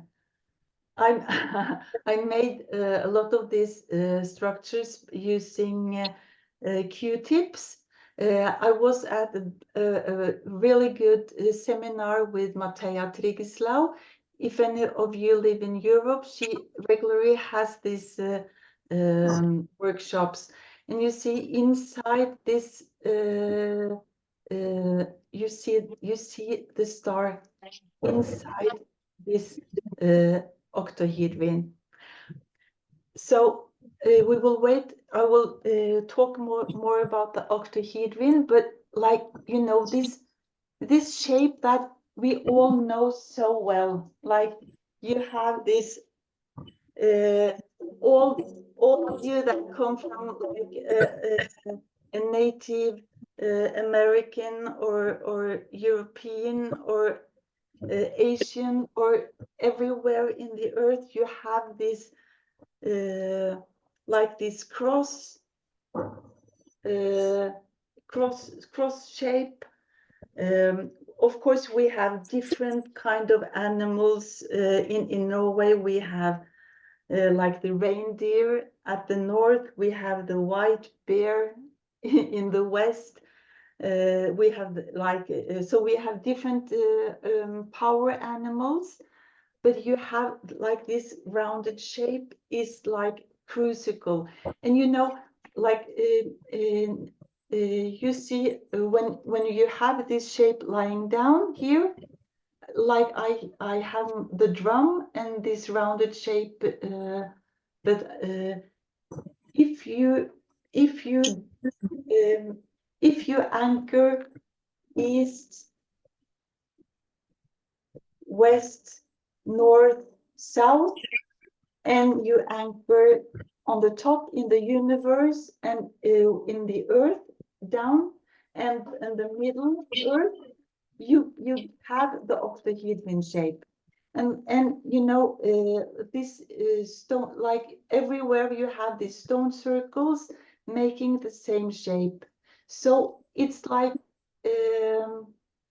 where people didn't have the ability to make these pyramids, you could make this also in silent. Actually, in Norway, I know from my Norwegian shaman, they could like dig the stones down under the surface, so no one knew, but they knew, and you could like make the shapes, and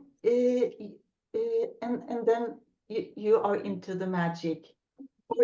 For me, it's actually like it's spiritual science, and It's also the astrology chart that we yeah, use. absolutely. And you know, and you have, then you can make like this 12 stones. That many stone circles in Norway have like 12 stones, so you have like the whole circle of the zodiac. Here I try to like draw the how to make the octahedron from rounded shape.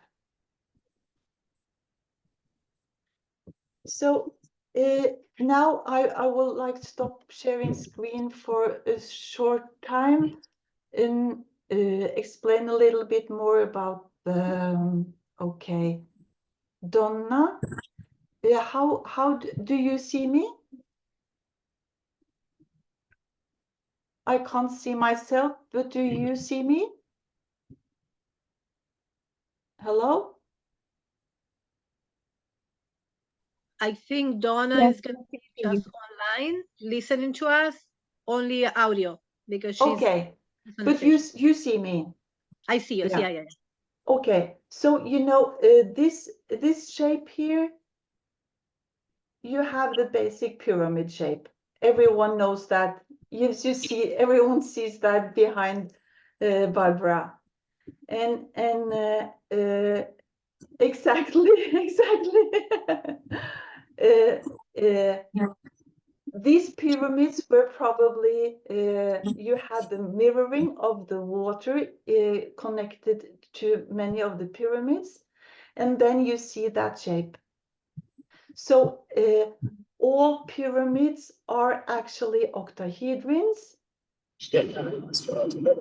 with 4 faces above and 4 faces below, and the 9th point in the middle where you actually activate from. So a pyramid, what is the pyra? It's fire, the fire in the middle. So now you have like this. We all learned like this shape of the fire, like the basic shape of fire. if you connect all the shapes of fire to all the 4 faces above and all the 4 faces below the octahedron, you get the Merkaba. So like the seed, now you can probably see it here, like here you see the seed in the center of the Merkaba. And then you can like travel through space and time with this machine. And if you connect the dots of the Merkaba, like if I put it here, you can probably see, if you connect all the dots of the Merkaba, you get a cube. Like this cube here. If you this is like so easy to do this with this Q-tips. You get like, you see the cube and how this also can contain the star, like the double David star inside this cube. And we need another Zoom to learn how to do those geometries. yeah. Yeah, You I would know, love to. if you buy a box of Q-tips and like whatever cheap glue, but I would love to try to show it to you. It's really funny to do that. But you know, this is so interesting, because when you have this cube, we have all heard about the like go outside the box,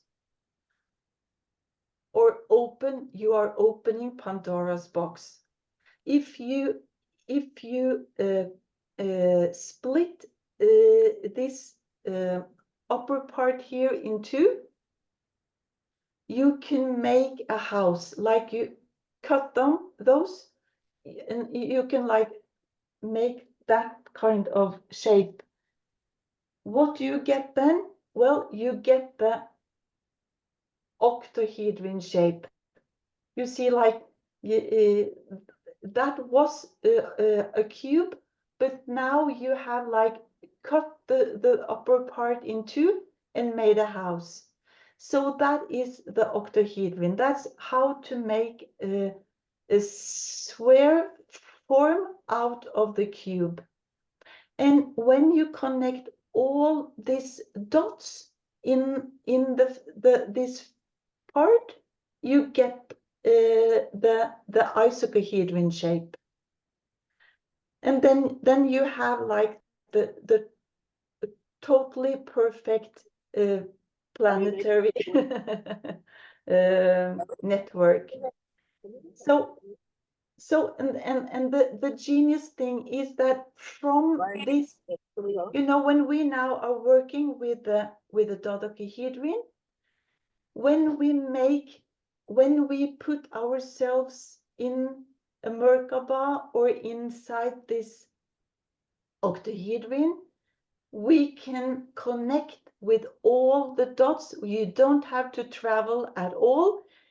From your home space, you can, through being in oneness, blending into unity, with that frequency, you can travel and connect to all similar frequency at Earth, to other parts of cosmos, whatever. So that's like Oh,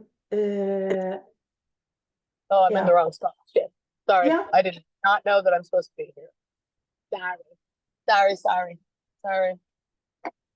Yeah, no clue. Did anyone have a question? No, I think Donna's microphone is on. Okay, Oh, shit, okay. sorry. Yeah, so that is like All right. I could probably add, but that like it sounds so like You know, some of you have heard Matthias,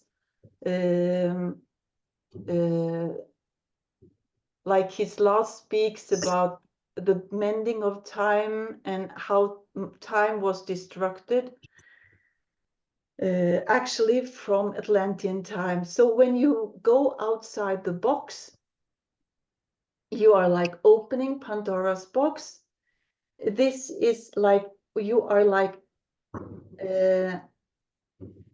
this is actually, I listened to Dr. Gilbert yesterday, and he talked about this form, this dodecahedron form. In ancient times, this was the only of the Platonic solids that was not taught about in public, because it was looked upon it was too dangerous, because that is like the one of the hidden formula for like for making this huge energetical collapse that the Atlantean did in ancient times, with the protecta that now is hidden away somewhere. But now we are like we will mend that catastrophe. But okay, so then I will go back and share screen. So how do we activate? Now you build up this shape, like you are calling in the different, like call in east, calling in west, calling in north, calling in south. You are calling in Gaia, you are calling in the universe, you are anchoring in the middle. You have built yourself the perfect octahedron. Now, how to activate that structure? Personally, I like to do light language, or with a drum, or like different sounds. Matthias, according Matthias, the ancient Atlanteans, they activated with these vowels. You have like the Om. I don't know if I like this. This huge sound that has altogether 9 vowels. So when you have the icosahedron with its 4 faces upside and 4 faces down, and the center, the middle center, it's altogether 9, like 9 vowels. So they activated all the parts with these vowels. And then with this, then you like I call for my personally, when I'm inside this structure, I see it like small glittering particles, like you know, it's like before creation. So then you can just you have like particles before before you look at them. It's waves, like sounds waves, different frequencies. And when in quantum physics, if you like look into a shape and you energize it, like you can create form. But now when taking in this, activating with these sounds, you can activate the form, so you can access different parts of the whole structure. So use these vowels if you feel like it. And they are also like reflecting your total chakra system.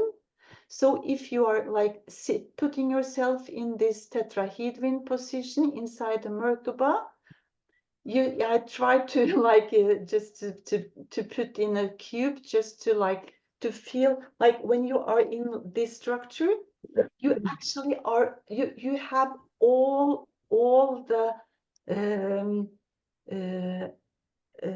Metatrons cube. You can activate all the forms in the Metatrons cube, and then you can use these sounds.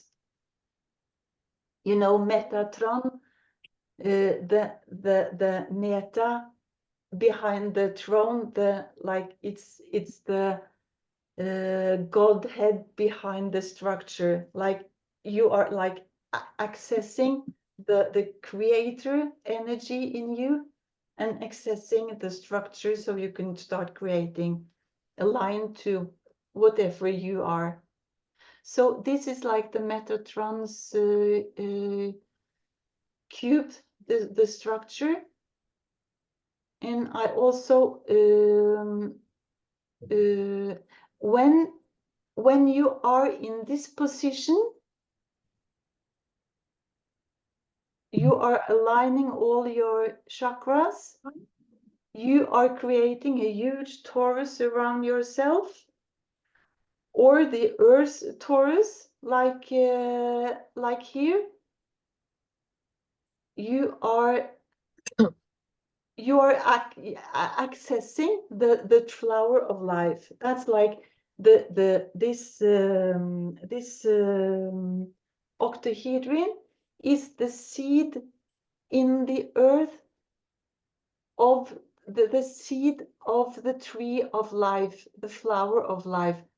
Like you have this blooming tree around.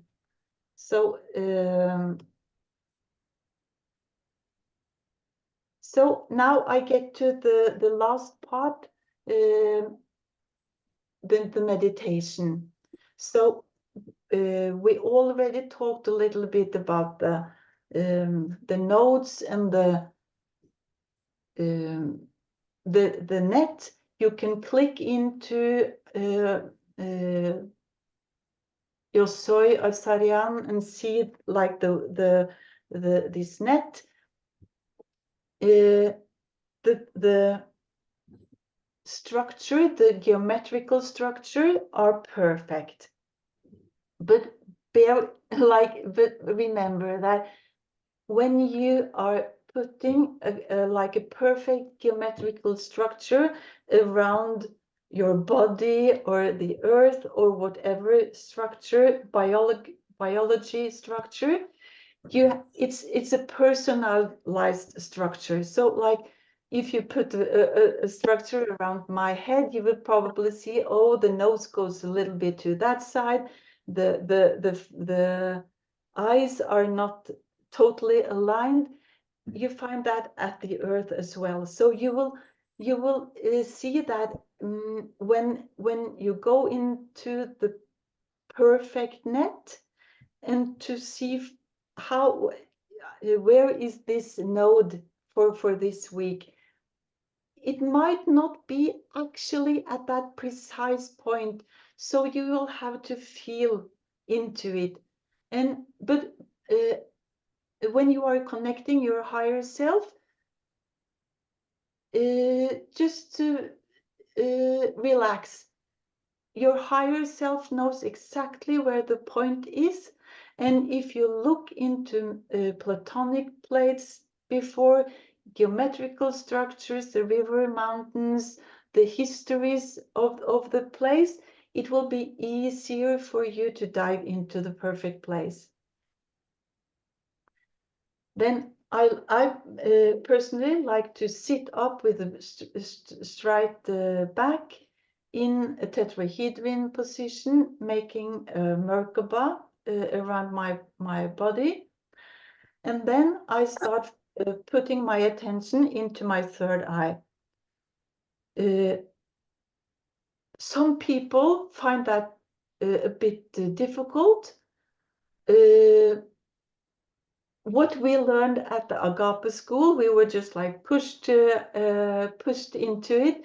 The teachers just said, go open into your third eye and start reading. And we were like, oh. But it's actually more easy than a lot of people imagine. If you feel like, oh, it's difficult, she always told us, throw away difficult. That doesn't exist. Throw away, oh no, I can't do it. That doesn't exist. If you need some pictures to help you, you can put your tongue up in the upper part of your mouth, and like this Egyptian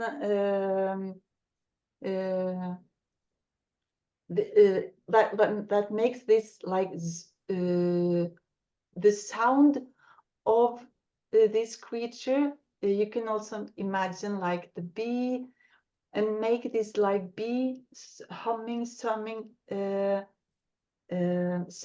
You get easily access. And then I guess all of you know how to ground yourself, taking in energy from the universe. And I like to drive the energy around for a while, just to like open up and cleaning things out and be ready. And then next step is to harmonize with the I am consciousness, or you can build the octahedron at first and then harmonize with the I am consciousness. Imagine that you have something like this, and then breathe in, like feel like that you have like the everything and nothing, to like allow yourself to be nothing, like, and out yourself, in and nothing, and out yourself. And from that being nothing, you actually allow yourself to be everything. And I learned from Matea Trigislau. You probably all have seen her. She was a stand-in for Matthias in the pyramids when he went away in 2021-22 for a month. Use 1 month if you feel it's hard to let yourself go. Use 1 month or each day on your way to work or whatever. Look at the tree and say, I am that. Look at the shit, the dog shit on the floor, I am that. The people sitting, the irritating person on the subway, I am you, I am you, I'm that, I'm that. Continues saying that I am that, I'm all and nothing. It does miracles. And then after calling in, making the structures, you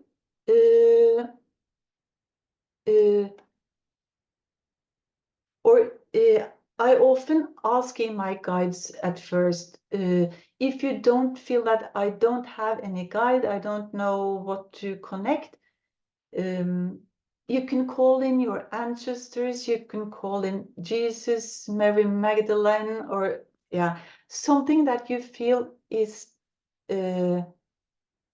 have truth and protection for you. When you then have built the octahedron structure, you have merged with the I am consciousness, then you can call in the node. But ask always, always, always, always for permission. That comes to everything. You don't connect a person, a node, or anyone without permission. And the nodes and the areas have guardians. Ask the node, am I allowed to enter? Am I allowed to merge? If you want to, like, can I be at service? if you feel like being at service, ask and just give yourself away and allow yourself to like being guided from your higher self in the and the node in the healing or the service of the node. Personally, I like to split those two things. So I might be like giving service one day and merging more the finalized thing another day, but you can always like combine them as well. And then the most important thing is to merge the I am consciousness from like the seed inside you, from your heart center, from the place of unconditionally love, and you merge that with the node, and you use the same procedure, breathing in, breathing out, and just take your time, being patient, and your higher self will guide you when to stop and what to do. And again, be humble, do not have any expectations or wishes, and allow yourself to like lose yourself. And sometimes you can discover really painful things, like in Arizona. I cried for 1 hour. It was like so hard. Some other notes are just like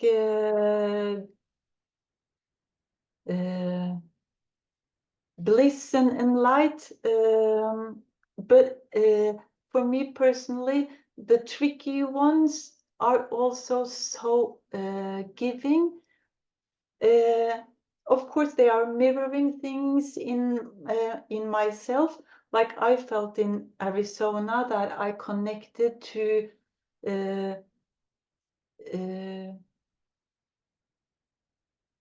I saw this huge male Indian in this stone massive. It was like it was such a protected place with so much pressure around, and I felt like so much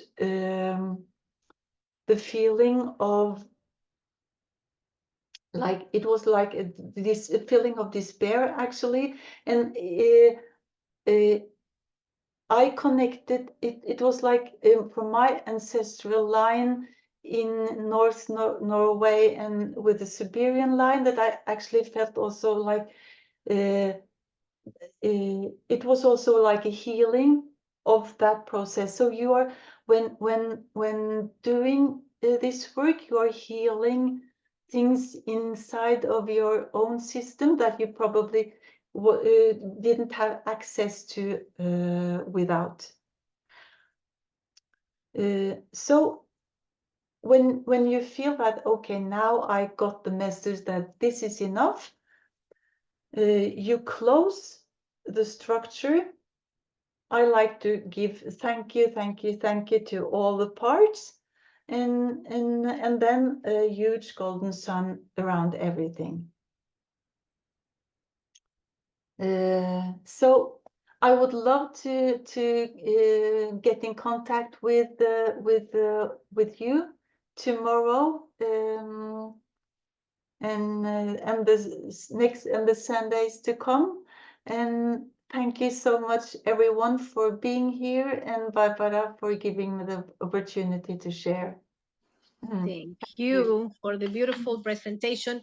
I have one question. Do you have the structure that you did and presented in the group for the notes that Matthias just activated? That I don't know how you did it, but it was so beautiful.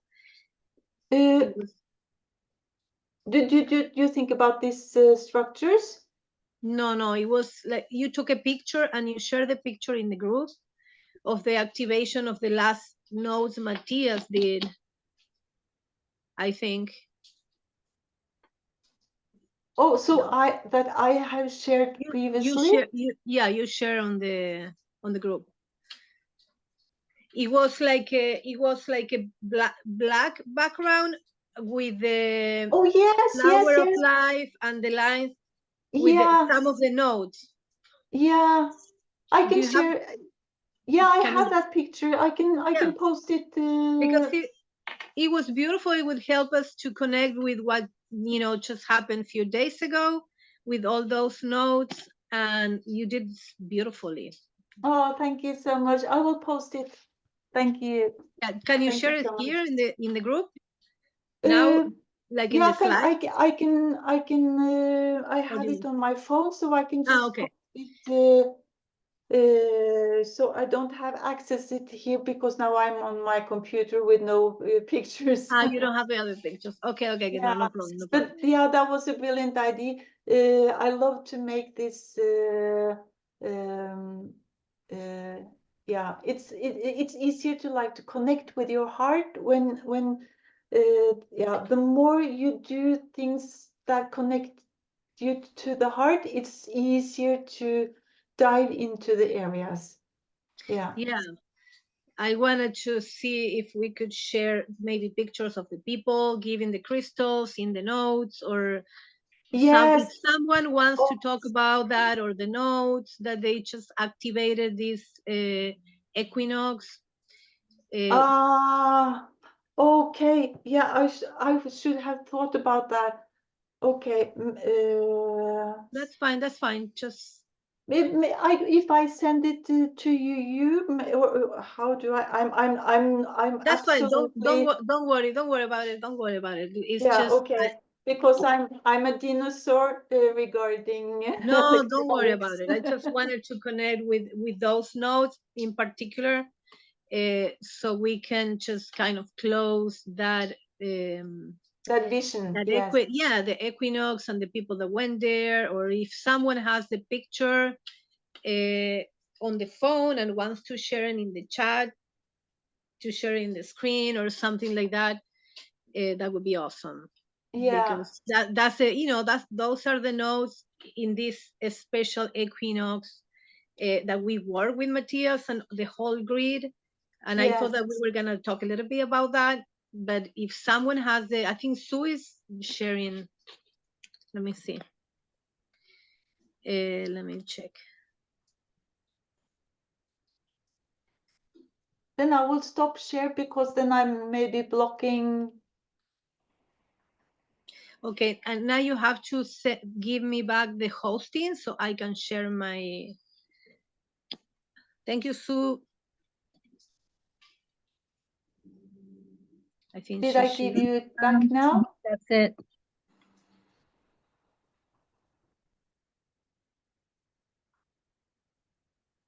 Follow host video order. You have to go to participants, go next to my name, and say make a host.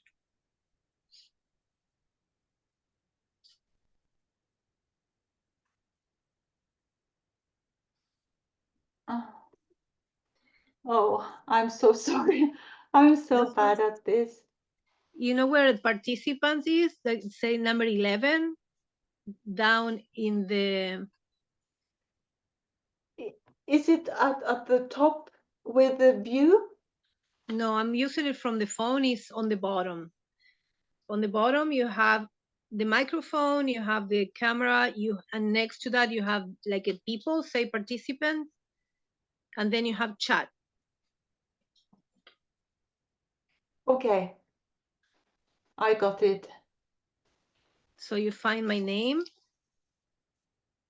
and you click and you say make host.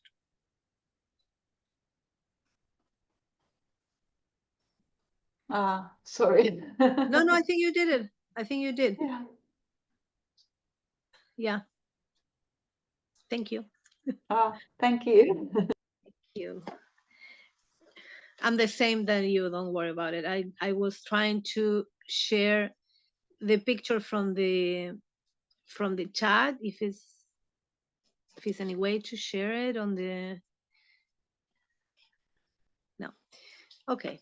That's fine. We're gonna go just, thank you, darling. I will share my PDF about the eclipse. I'm gonna try to make it as short as I can. Wait, is there any question that you wants to do to Benedict? Any question about the notes, about the activation, about the meditation, about when are we gonna do the the sacred geometry with the like a homework? Any questions, everybody? Guess not. I have a question. Actually, it's more of a comment than a question. But you know, the one that you wanted to share, Yes.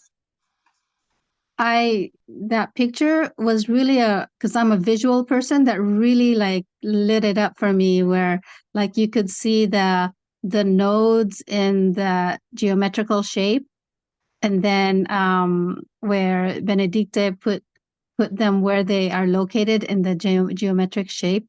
So I was wondering, will you be doing that for the next 5 nodes, Benedicte? And even if not the next 5 nodes, but like every node, like what if you created it and then added each node every Sunday? What would it look like, you know? Yeah, I think it might be too much, but This yeah. one, I I saw, did it. yeah, there you have it. Is Like that this. one, yeah, Susan? yeah, Yeah. Yes, that one. that is the one that I created for the activation that Matthias, like we all are in the Yosoi family, with planting of the 5 crystals in the dodecahedron, and I will try to do this the same thing for the summer solstice, the equinox, and the winter solstice, and the in addition, I will make a grid with the Metatron's cube for each node for each Sunday coming up. So I will post it the Saturday, just the day before we do the activations and the meditations together. Sounds great. I love this visual as well. Like you, Susan, it really like took me. This picture, Oh, thank you. it was really, really, really talking by itself. It helped me connect like immediately with the notes and with the grid. Yes, and then you see it like the connection between them, like the Atlantic line here, and then you have like the Pacific. Yeah, it's so much easier to. I'm also very visual, so I need to like go into the pictures. Yeah, thank you for that creation. That was awesome. Thank you. But here we have it. And we're gonna, I think it's on the group, on the 12 system group. I will share it if it's not there. I think, I don't remember if you share in that group as well. It's there, Barbara. There? Okay. Yeah. Great. Thank you. Thank you, Benedict. Any other question or anything that you want to add or bring to the group? Remember that we are all participants and we all can share. I have a comment that was like really like it really created a visual for me that kind of lit up my heart when Benedicte was saying, you know, when you're in that node, and you're focusing, you're meditating on that node, you're activating in that node, and it actually trickles down to all the other nodes. And she was putting the larger, was it icosahedron or dodecahedron, with the pyramid. I don't know what, I forgot what you call it, but the double pyramid. And then it's like, wow, it really like hit me. Oh yes, that's the web. You can be in one node, but then you're just like if you're like the bee or spider or whatever buzzing in that one node, it vibrates all through the other, throughout the whole network and so all the other nodes. So I just like that was awesome. Thank you. Thank you so much, Susan. And I like that you also like the spider image is also very helpful for me, as well as the flower of life. Like if you move through that, the spider can be really scary. It has like for me, it's the creator. The Yeah, wise thank you. spider Yeah. that Matthias always talk. Yeah. Cool. Okay. Cool. Let's go to the astrology part with this new year. Let me see. We have here Scott, I think is still there. I'm trying to find the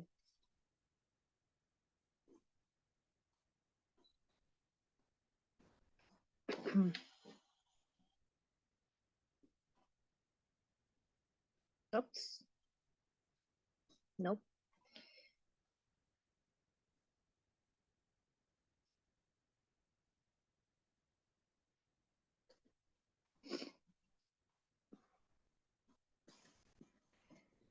I guess I forgot how to do it.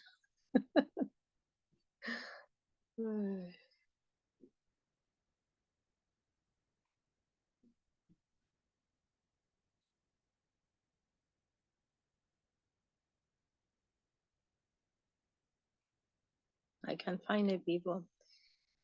This is the closest, the shadow of the Mercury retrograde.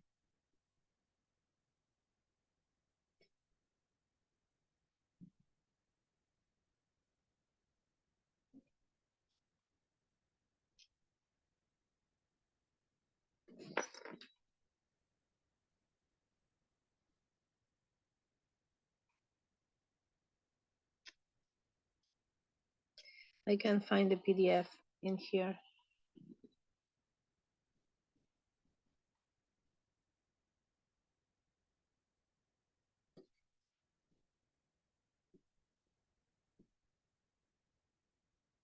Well,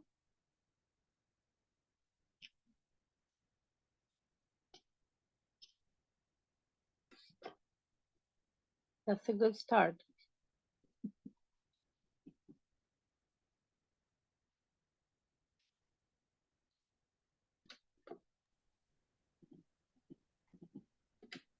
You just totally showed your gene key, Barbara.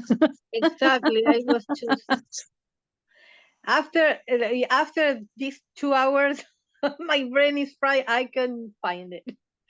PDF files. Here it is. Okay.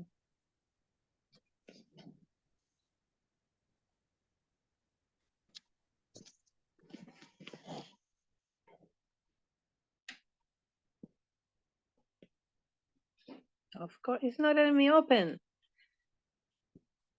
That's so weird.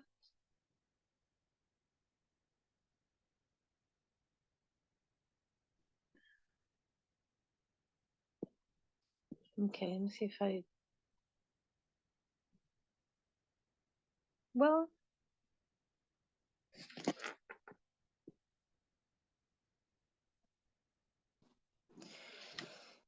yeah, it's not letting me open the file.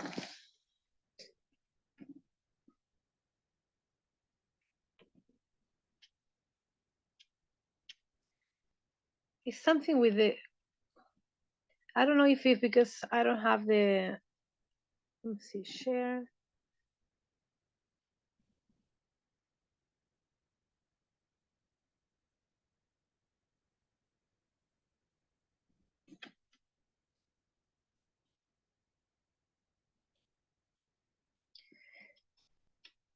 Sorry, people. Sorry.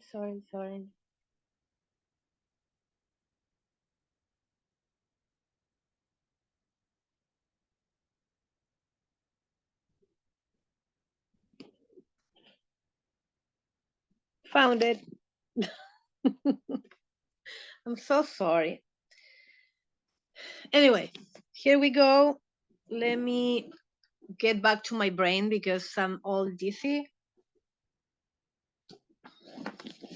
And start over with this that I already, can you, everybody can hear me and see the image and everything? We good? Hello? Can you hear me? Okay. Yes, we hear you and we see the pictures. Thank you, thank you, thank you. Okay, I wanted to start with this image first because I found it in Matthias' trip that he shared in the group of the Rama trip. And because also I'm going to address the astrology a little bit in a different light, or in the light that it should be. I heard from other people and some comments and some opinions and some beliefs that the astrology is a mental, is not about healing, it's just information. It doesn't have a healing content on talking about astrology or learning about the astrology. And everybody knows that I'm going to be teaching the basic, and my goal and my dream is to help everyone, or to walk with everyone, to understand and to see as a reflection what the images and what the astrology language is telling them. For me, the chart is you. I'm just a translator. I don't take it as a healing modality, but I take everything as a healing modality.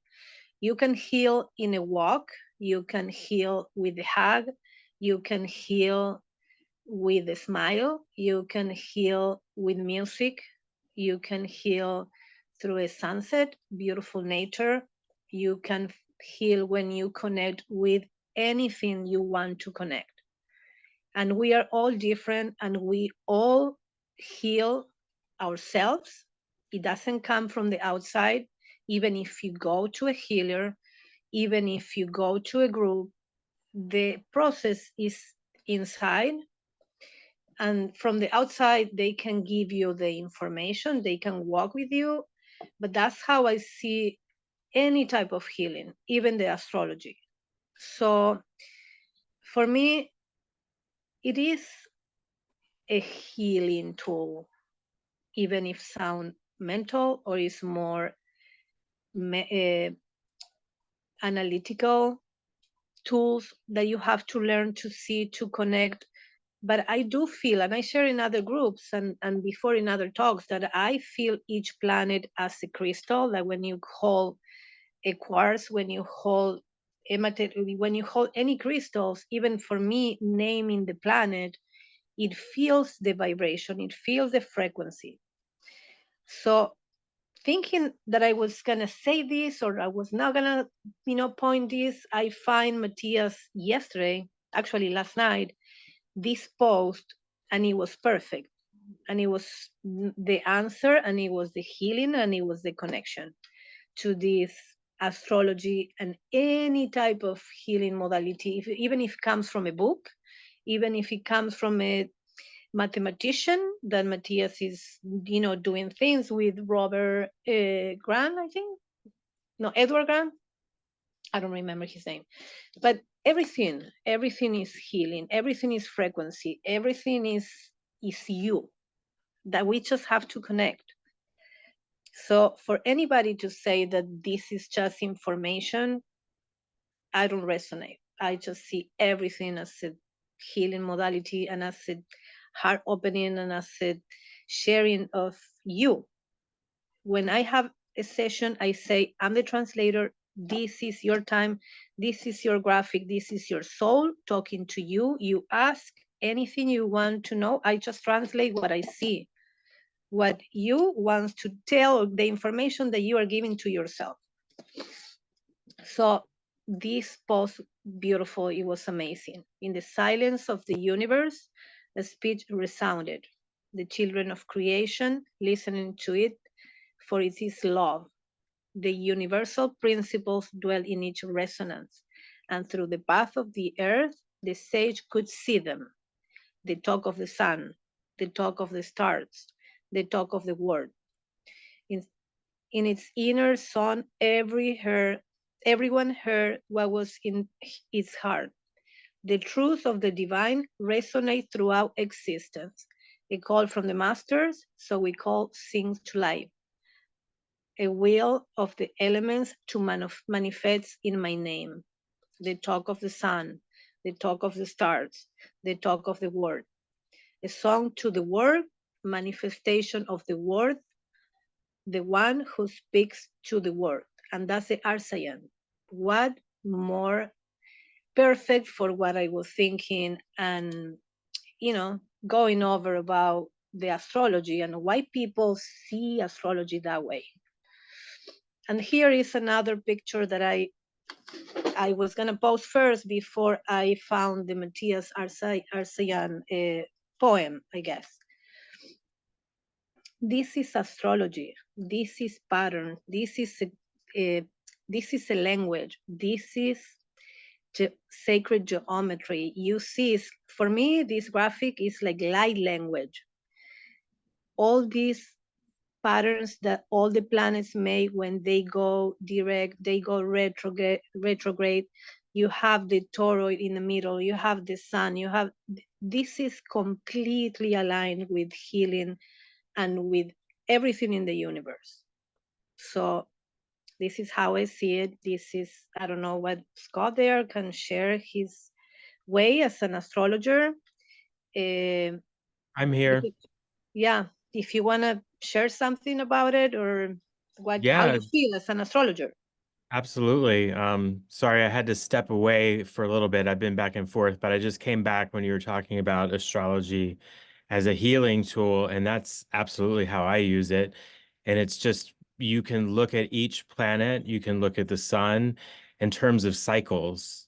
And when you look at your personal chart, you can see what cycle am I in with Mars, with the moon, with Venus, etc. And you can see where you are in that growth cycle. And it's exactly like the seasons. Am I in the spring? Am I starting something new? Am I initiating something? Am I in the summer where I blossom and bloom and shine? Am I in the fall where I'm starting to let things go and deal with the grief and the sadness of letting those go?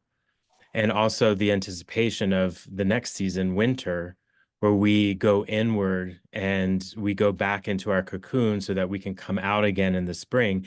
And so when you're looking at this circle, you're looking at these growth cycles. And that to me is healing. It's growing. I mean, healing is growing. Healing is going through the growing pains and becoming more of yourself, stronger. And just like the human design, you can look at the aspects between the planets, and it will all give you some clues as to where you can make choices, where you can wait and be still. There's a lot of messages that can come up, and I believe when you connect to these energies, it shows up in your intuition. I mean, I guess for different, it comes to me intuitively.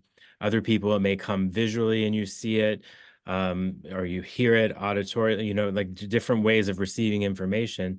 It is a lot of information, don't get me wrong. And it can become mental where you're just trying to analyze what you're receiving, but that's just because our society lives in our frontal lobe, our neocortex. And what we want to do is get out of the analysis and just step back and let the analysis come to us. Yeah, but in the process of learning, you might use the mental until you get the information and you can easily read it or understand or integrate it. So in the beginning of learning, it might be, but it is a language. It's gonna heal you. It's gonna guide you. It's gonna walk with you. It's gonna reflect the process that you are. So like everything is healing, right? Yeah, absolutely. Everything is healing. Thank you, darling. Let's keep going. I just wanted to show this because it was fascinated for me to see all the patterns and And the magic is just, I see that and I just want to jump inside that and go. Okay, here we go. We just enter the spring, and I use the, I'm gonna start doing this. I just use the chart for where is the beginning of the spring, is the sun is in the 0 degree of Aries. So these are the energies that we are entering. We enter already. March 19 was started the spring here. The fall on the south is the new year. The astrological new year is the equinox, equal day, equal night, equinox. And this is all the energies that are moving these next 2 weeks that I'm going to be talking just a little bit faster because we've been here for like almost 3 hours. So I'm not going to go very, very deep as I would love to. So we have the Aries season started the new year. We have the equinox. We have that this is very important. This is a very strong beginning of the year. We have not only the new year, the equinox, we have Mars entering Pisces, that I'm going to talk a little bit about that. Few days after, that was yesterday, few days after, we have the lunar eclipse to open the eclipse season, and that's very powerful.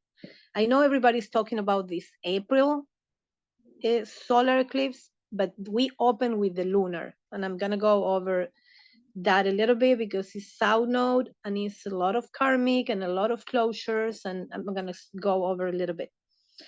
Then we start the April 1st with the Mercury retrograde. That is important because for now, since I think January, I don't remember how many months, we have all planets direct. All are going full power. So Mercury is the first one that is going to retrograde, and it's going to just break the magic, let's say, because, you know, it's rare. It's a reality that, you know, all the planets, is not all the time that all the planets are direct. That happen once in a while, and when it happens, is very powerful for manifestation, for going for it and make it happen. So we're gonna have April 1st, the first planet going retrograde, and it's Mercury, of course. And then we have, yes, the Aries solar eclipse in April 8th. And it's important because it's with the North Node and Chiron. That was, Scott was talking the last time that we met, the North Node, Chiron, and a lot of lighting in the our personal wound and the planetary wound. So as you see, it's a lot going on. I'm gonna go to the next one. And Happy New Year, everyone. Okay, here we are. Solar eclipse, lunar eclipse.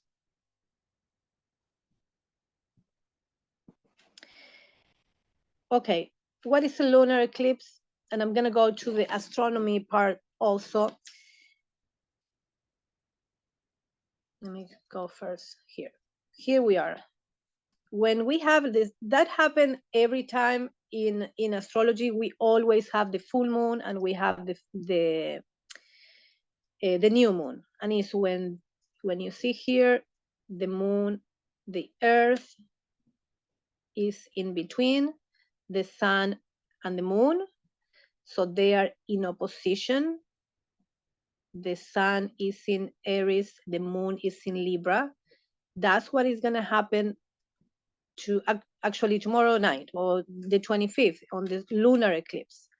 The moon, we're going to receive the shadow of the earth, and that's the eclipse in Libra. Why? Because the sun is in Aries, is in the opposite side. In April 8, when 15 days later, when the moon goes all the way around, the moon is going to be from here, the moon is going to be from to here. And this is going to make the solar eclipse. is gonna block, is like the moon is gonna block the sun.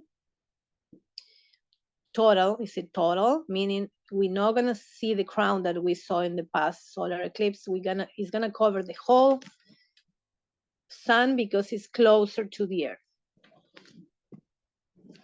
So that's what happened. Every month we have the full moon, that is the sun opposition the moon, and then we have the new moon, that is sun moon together on the same sign. So it's gonna be, both are gonna be in Aries. So I wanted for you to see what happened, because everybody talks about the eclipses, but this is what is happening in the sky. And I do like to, show so people can see the image of the happening, what is happening.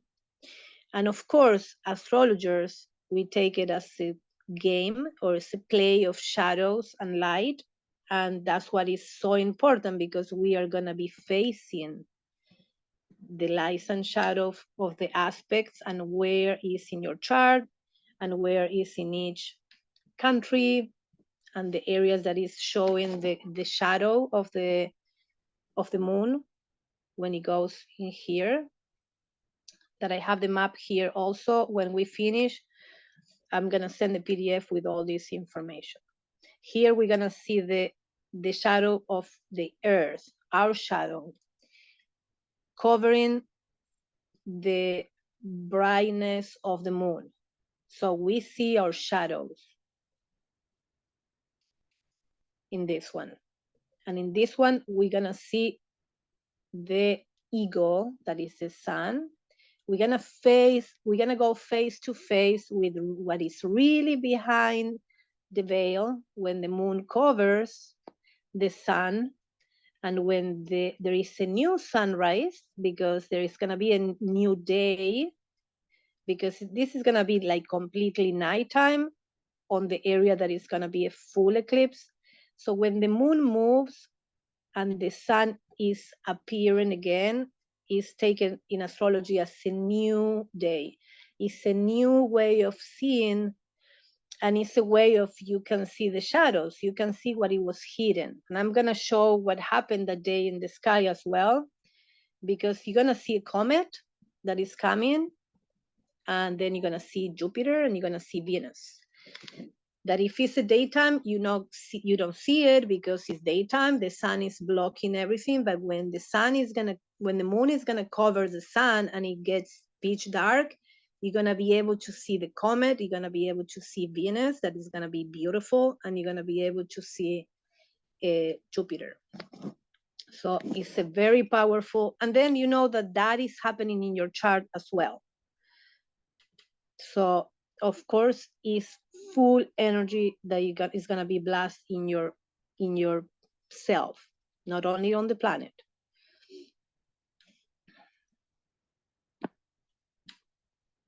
Okay, this is the same. The eclipse, what we're gonna see when it covers the moon. Where is now? When it covers the moon, this time is not gonna be full. It's not a total lunar. It's not gonna cover everything. You're gonna see the moon, but it's gonna cover this part. But this part, you're still gonna see the light of the full moon. So it's not total, it's penumbral, because it's in this angle. It's not in the complete shade.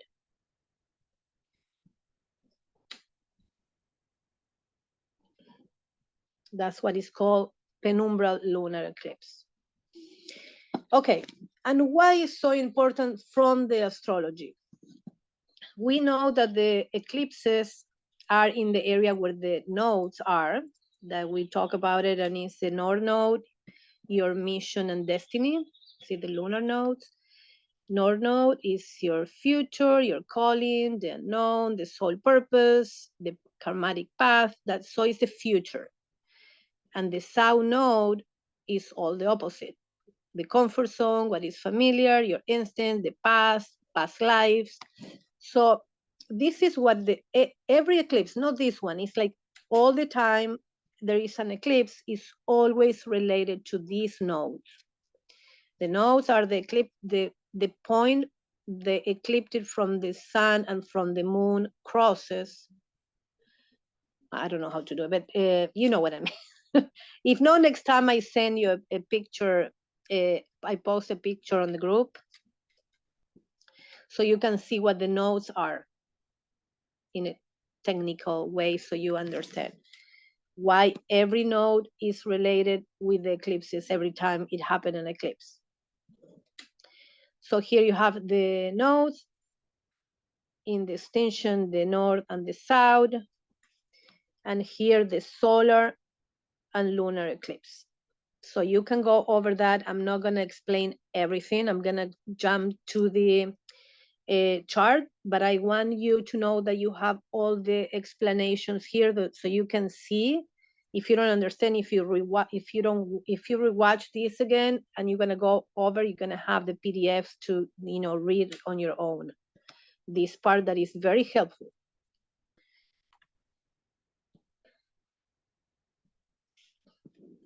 Okay, here we are.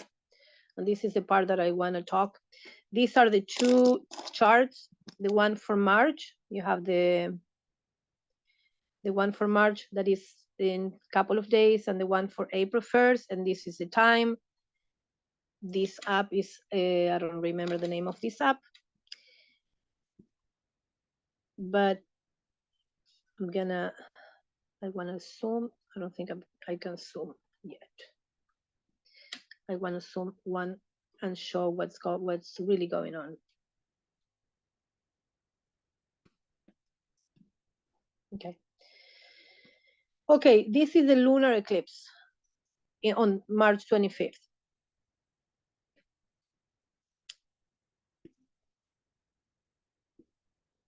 And you're gonna see here the moon on one side, right here.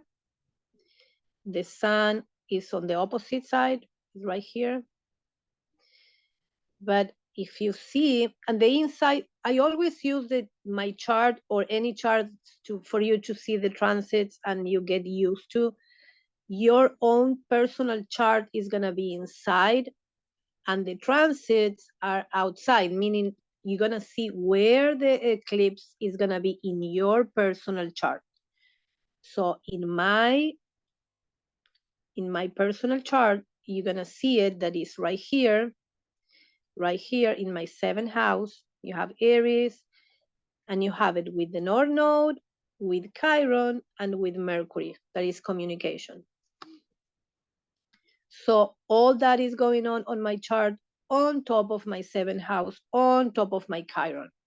You might have another planet, you for sure might have it in another house, but that's personal, and that's how you find your eclipse or whatever transit, and you see in which house is gonna act, and that's how you refer. Okay, this eclipse is gonna be about this. In my case, relationship, my own self, being seen, the other, and all that.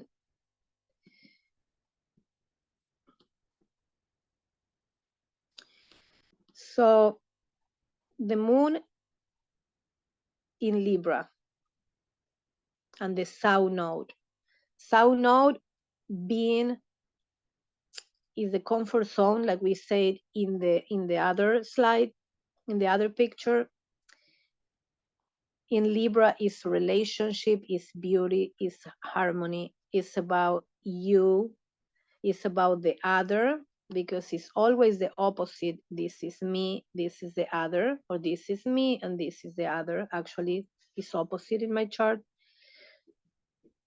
So what is gonna be revealed about the past, about your relationships, about who you are, because here is on the other side of the movie, or on the other side of the screen, you are acting with this axis. This is the time when you have the full axis activated. Every full moon, you have the opposite or the polarity. And when you have the eclipse, it's even more deeper. The shadow of Libra, that it can be very controlling maybe, maybe they don't know what to do, maybe they don't know what to choose, maybe they are too perfectionist, that they're looking for beauty, they are looking for hard in an intense or disharmonic way. So this moon is going to go deep into your past about relationships. It can bring someone from the past. Also depends in which house it is. Mine is the house number 1. So it's about my own self, it's my body. I'm going through some big health situations right now. So it is about my body. This eclipse is like right on top in my first house, my Pluto, my Uranus that is changed. See how I am meshing and mixing all the information that is in my sun and my wound about others, about being seen probably, or this change that is coming, or this lie that is gonna be blocked, or that I'm not gonna be able to see as an eclipse. Remember, you have the sun that is right here, you have the earth, and you have the moon. So it's a blockage. It's a moment of looking at the shadow, looking at the areas that are not more bright, and they needs to be bringing to light. Eclipses generally are things coming out of under the rug, coming out, out of the closet, out of the shadows.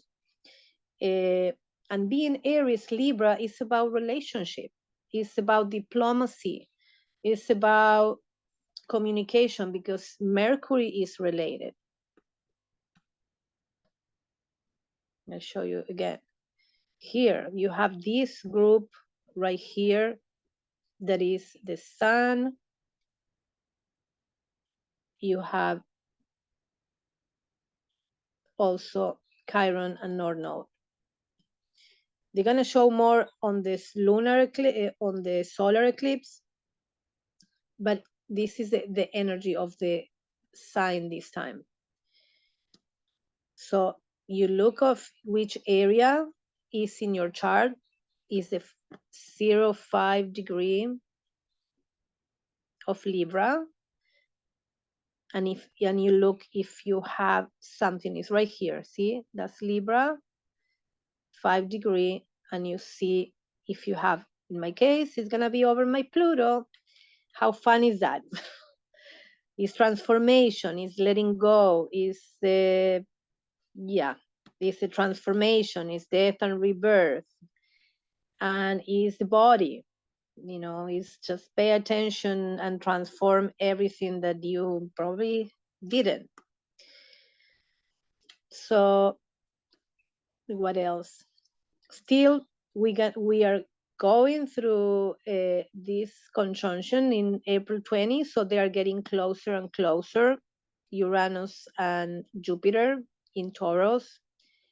That is also about change and about new opportunities or transformation. When Uranus is activated, there is change, but it's with Jupiter, so it is good. It's wisdom. It can be a big change, opportunities, and in my case, it's a house number 8, transformation.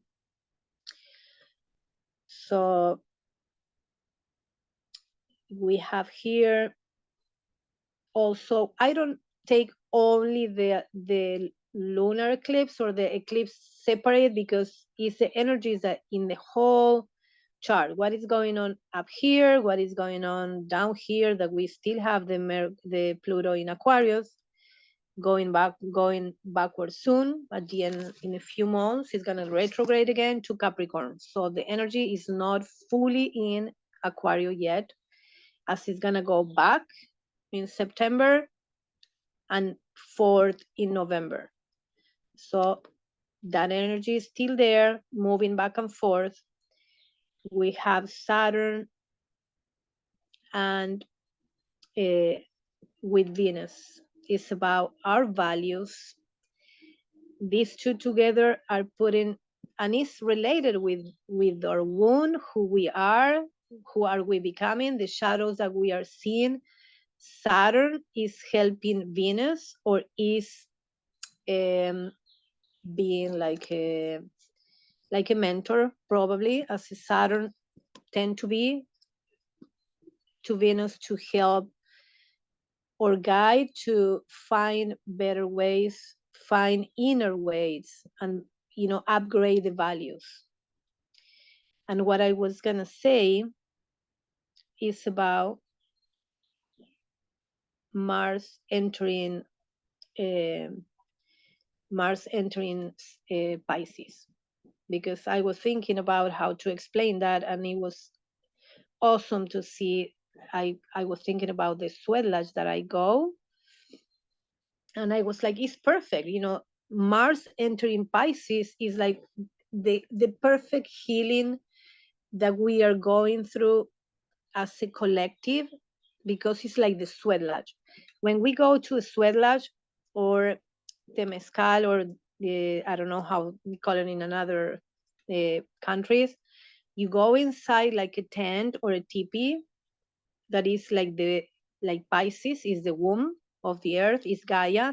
You go under, that would be the Pisces, and you bring inside that womb like hot stones that they were burning in fire for like 5 hours. Those stones and on not fire, but they are like red, like burning.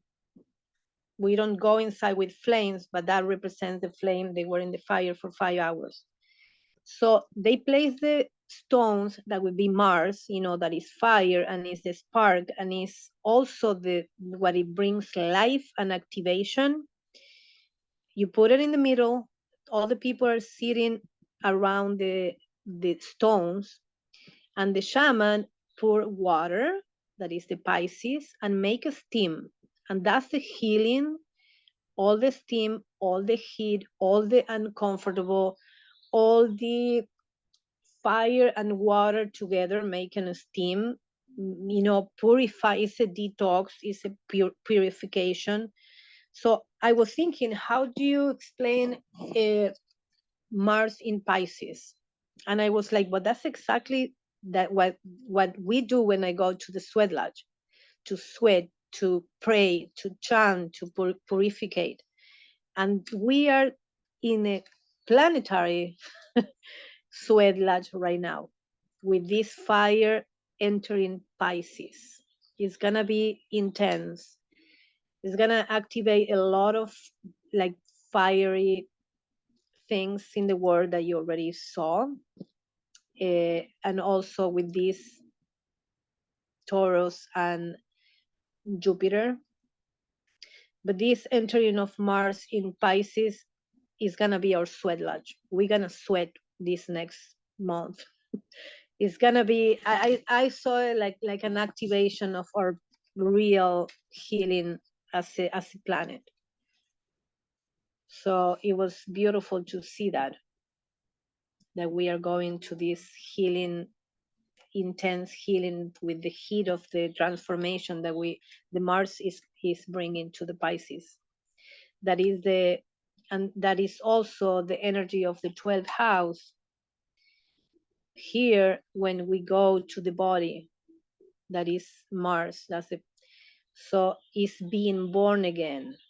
When we come out of the sweat lodge, we literally, that's what we do, the ceremony. You go inside the womb, and you, after 3 hours, you leave through the canal, the door of the sweat lodge, and that's the way you are born again. You're reborn. You left all the toxins and all the prayers and everything inside the fire of the stones, and you are born clean. So welcome to the planetary sweat lodge, people, ready to sweat. These eclipses and this energy right in the beginning of the new year, this is gonna be for the whole year. Is gonna take this energy with us. for a long time.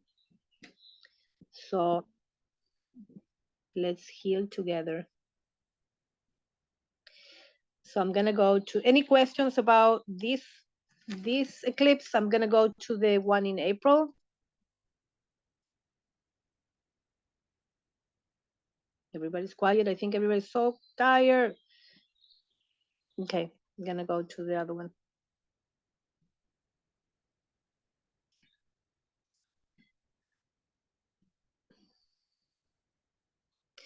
This one is similar. We have now, if you see the moon and the sun is on the same side, there is nothing here. The moon went all the way, traveled to the other side, and now they are together. You call it new moon.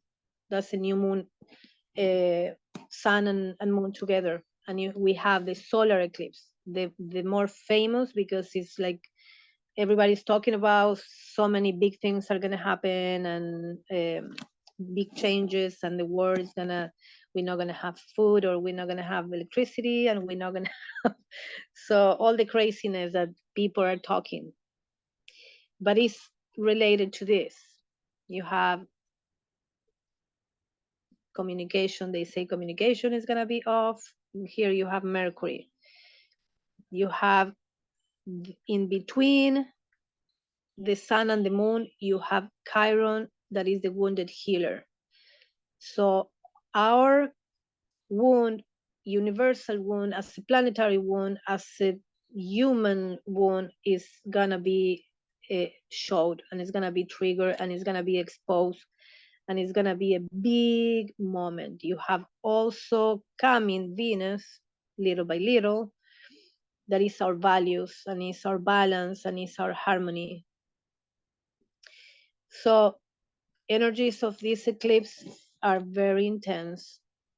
In my chart personally as well, is still my Chiron return, opposition of Pluto. So first house and seventh house, you look on your chart where it is, but pretty much what this sun and moon and shadows are gonna show as a planetary and as a personal is who you are, who you want to be, what is blocking you, what is your ego, because you have the moon as the emotional, as the feminine, as the maternal in you, and how you mother yourself, how you father yourself and others, and is on the North Node. That is your destiny and is your mission. And you have the chart there that you're gonna read what is the North Node and what is the South Node.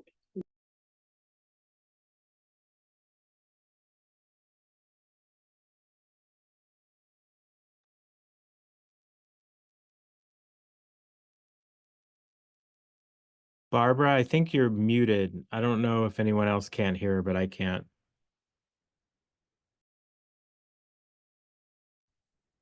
No, we lost her. Her voice, anyway. Direct. I mean, Oh yeah, she's still on. Oh, Now I can what hear you. happened? Oh, I okay. How long is it was cut? Maybe How long 30 it was? seconds. Okay, it was not. Okay, I thought it was like 10 minutes without. No. Maybe I was 10 minutes out. Thank you, Scott. Yeah, this one is gonna be North Node, so it's about our destiny, our future, and the lunar eclipse was about your karmic past, our comfort zone, what we are leaving behind, what we have to leave behind, and what is in our cellular memories as well. So it's gonna be, lunar is more deep and is intense in a different way, but the solar eclipse is gonna be more active, more outside, more fiery. The ruler is Mars, and its action is Aries, and the lunar eclipse is Libra. Is more beauty, harmony, and more mellow. Even the energy is gonna be more inward. in the lunar eclipse than the solar eclipse. Any questions? I'm gonna just go fast because we have been here for so long.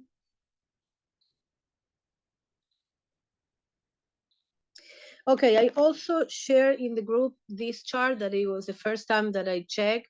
And I love it. It was like you just put your information like you're doing your chart, and it's gonna show you for you. You put the time that you want. 5 years. I put 5 years behind. No, yeah, behind. And I was checking because my last 5 years were very intense. So I was trying to find, in this map what happened. Every full moon, solar and lunar, for each year you have here the dates. And then I was like, what happened in this year, this month. I was checking which house. I was doing some math and some checkpoints on my full moons. And you can see also, this is October. You can see 5 years ahead. You put here the year, and that's how you work with your. It can be being prepared or being aware or being, find the wisdom. Okay, this lunar eclipse, where these are eclipses. This lunar eclipse, it was right on my sun. So what happened? This happened. Oh wow, this was the eclipse hitting right on my sun, and so on. So I post the link on the group already. I thought that it was very interesting for you guys to, navigate and have some fun if you want to. I know people love to do that, and see what may be showed for that year. Here is for LA, and I show a little bit how we're gonna see at what time it's gonna be here in LA. So it's gonna be right tomorrow night, in the middle of the night. But you check in your zone how you're gonna see it, and if you're gonna see it, here's gonna be midnight, so we're gonna be able to see it. And here you have where it's gonna be where you're gonna see, in which cities in the United States we're gonna see the eclipse. And this is like they are freaking out. All this area are preparing, and I would love to go. Some people say that it's not recommended to watch or be in the area of the shadow, because here you see a percentage, but the line that is fully dark, that you're gonna see fully nighttime, are gonna be mostly affected energetically. And that's something that forever, since the beginning of astrology, they knew that every time an eclipse happened, big changes or big moves were to come, and mostly on the area that is going to go through. So we had, and I have the maps here. Well, this is talking also about what I show on the big astrology chart. What is gonna be that day, April 8th. This is a solar. So you see here all the group of oh my god, my words, even I forgot how do you call the group of a lot of Stellium. Stellium, yeah, the stellium that you're gonna have. You have Venus, you have the Sun, Moon, Chiron, Mercury, the North Node is gonna be intense.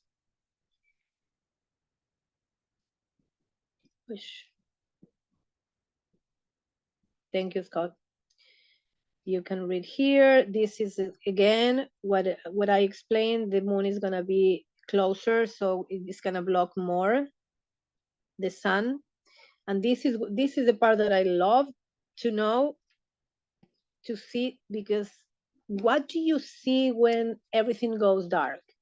But what on the other hand, because you're watching this in your chart, what do you see in you that it was hidden? What do you see in you that not hidden, is that you couldn't see before? And this is exactly what is happening on the eclipse. Here is the sun and moon together, right? This is the sky. If the moon is not there, you're never gonna see Venus, you're never gonna see Jupiter, and you're never gonna see the comet. And you're gonna read about the comet here. It comes every 72 years, something like 71 year.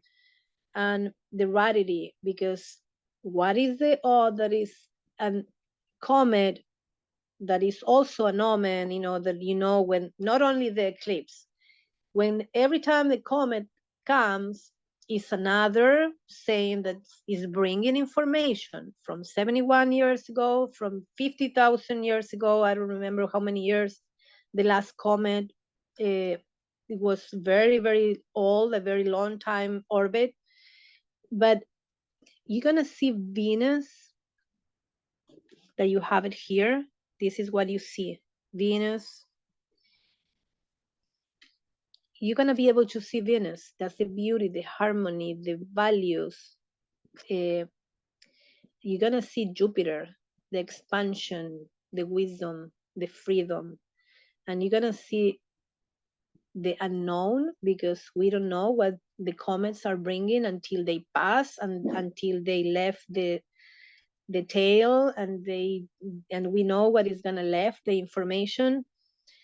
So what are you gonna find in yourself when the lights go off, and then when the lights go on after 5 minutes, and you see yourself new, and you see the information in your chart, you see the information, the new information that it was covered, because this, you don't supposed to see this normally. It's a rarity, it's a gift that we are gonna see through the lights and shadows, this Venus and Jupiter and the comet. And each one is bringing information to you, to the chart, to the planet, to the area where in the United States where it's gonna go through. Those cities are gonna have information that we don't know yet. So that's what is very rare, very important, is big things that we're gonna see after the lights go off. So be ready, because this is happening inside of us as well. And here is another rarity. I can't even talk right now. Is because this eclipse, I'm gonna move it here, is making these crosses with the past eclipse 2023 last year, the 2017, and this is the one April 8. It's gonna cross both lines, and it's gonna make 3 points of activation, I guess. But this is not common that often eclipses go through the same area and make these lines. That's why they are really freaking out. And we are also going through the Pluto return. We're still going through the Pluto return and going back and forth. I think it's the 28 or 27 of Capricorn, and Pluto went back and forth like 3-4 times. So this Pluto return and all these lines of the eclipses, the shadow that is letting the light, the new light out, is gonna bring new information, is gonna bring new chapter for the United States and for the world, of course. It's not just affecting that, but normally where the eclipse hits is where the transformation is gonna come big time. So there are a lot of videos talking about these crosses. And it's like one of the point is right in the city called Little Egypt, San Antonio, and this one is say Bend. I don't know if that's a city, but that's what it's saying. I think this is the last one. I try to make it very fast. Okay. Hello. That's it, everybody. Any questions? I know, I don't know, everybody's sleeping, everybody's tired, the eyes are red. Thank you, Barbara. Thank you, darling. Thank you, Barbara. You're I welcome. think it's really overwhelming, but also like really interesting. When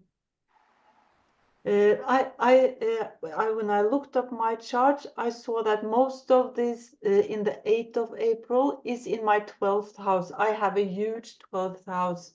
Mm-hmm. So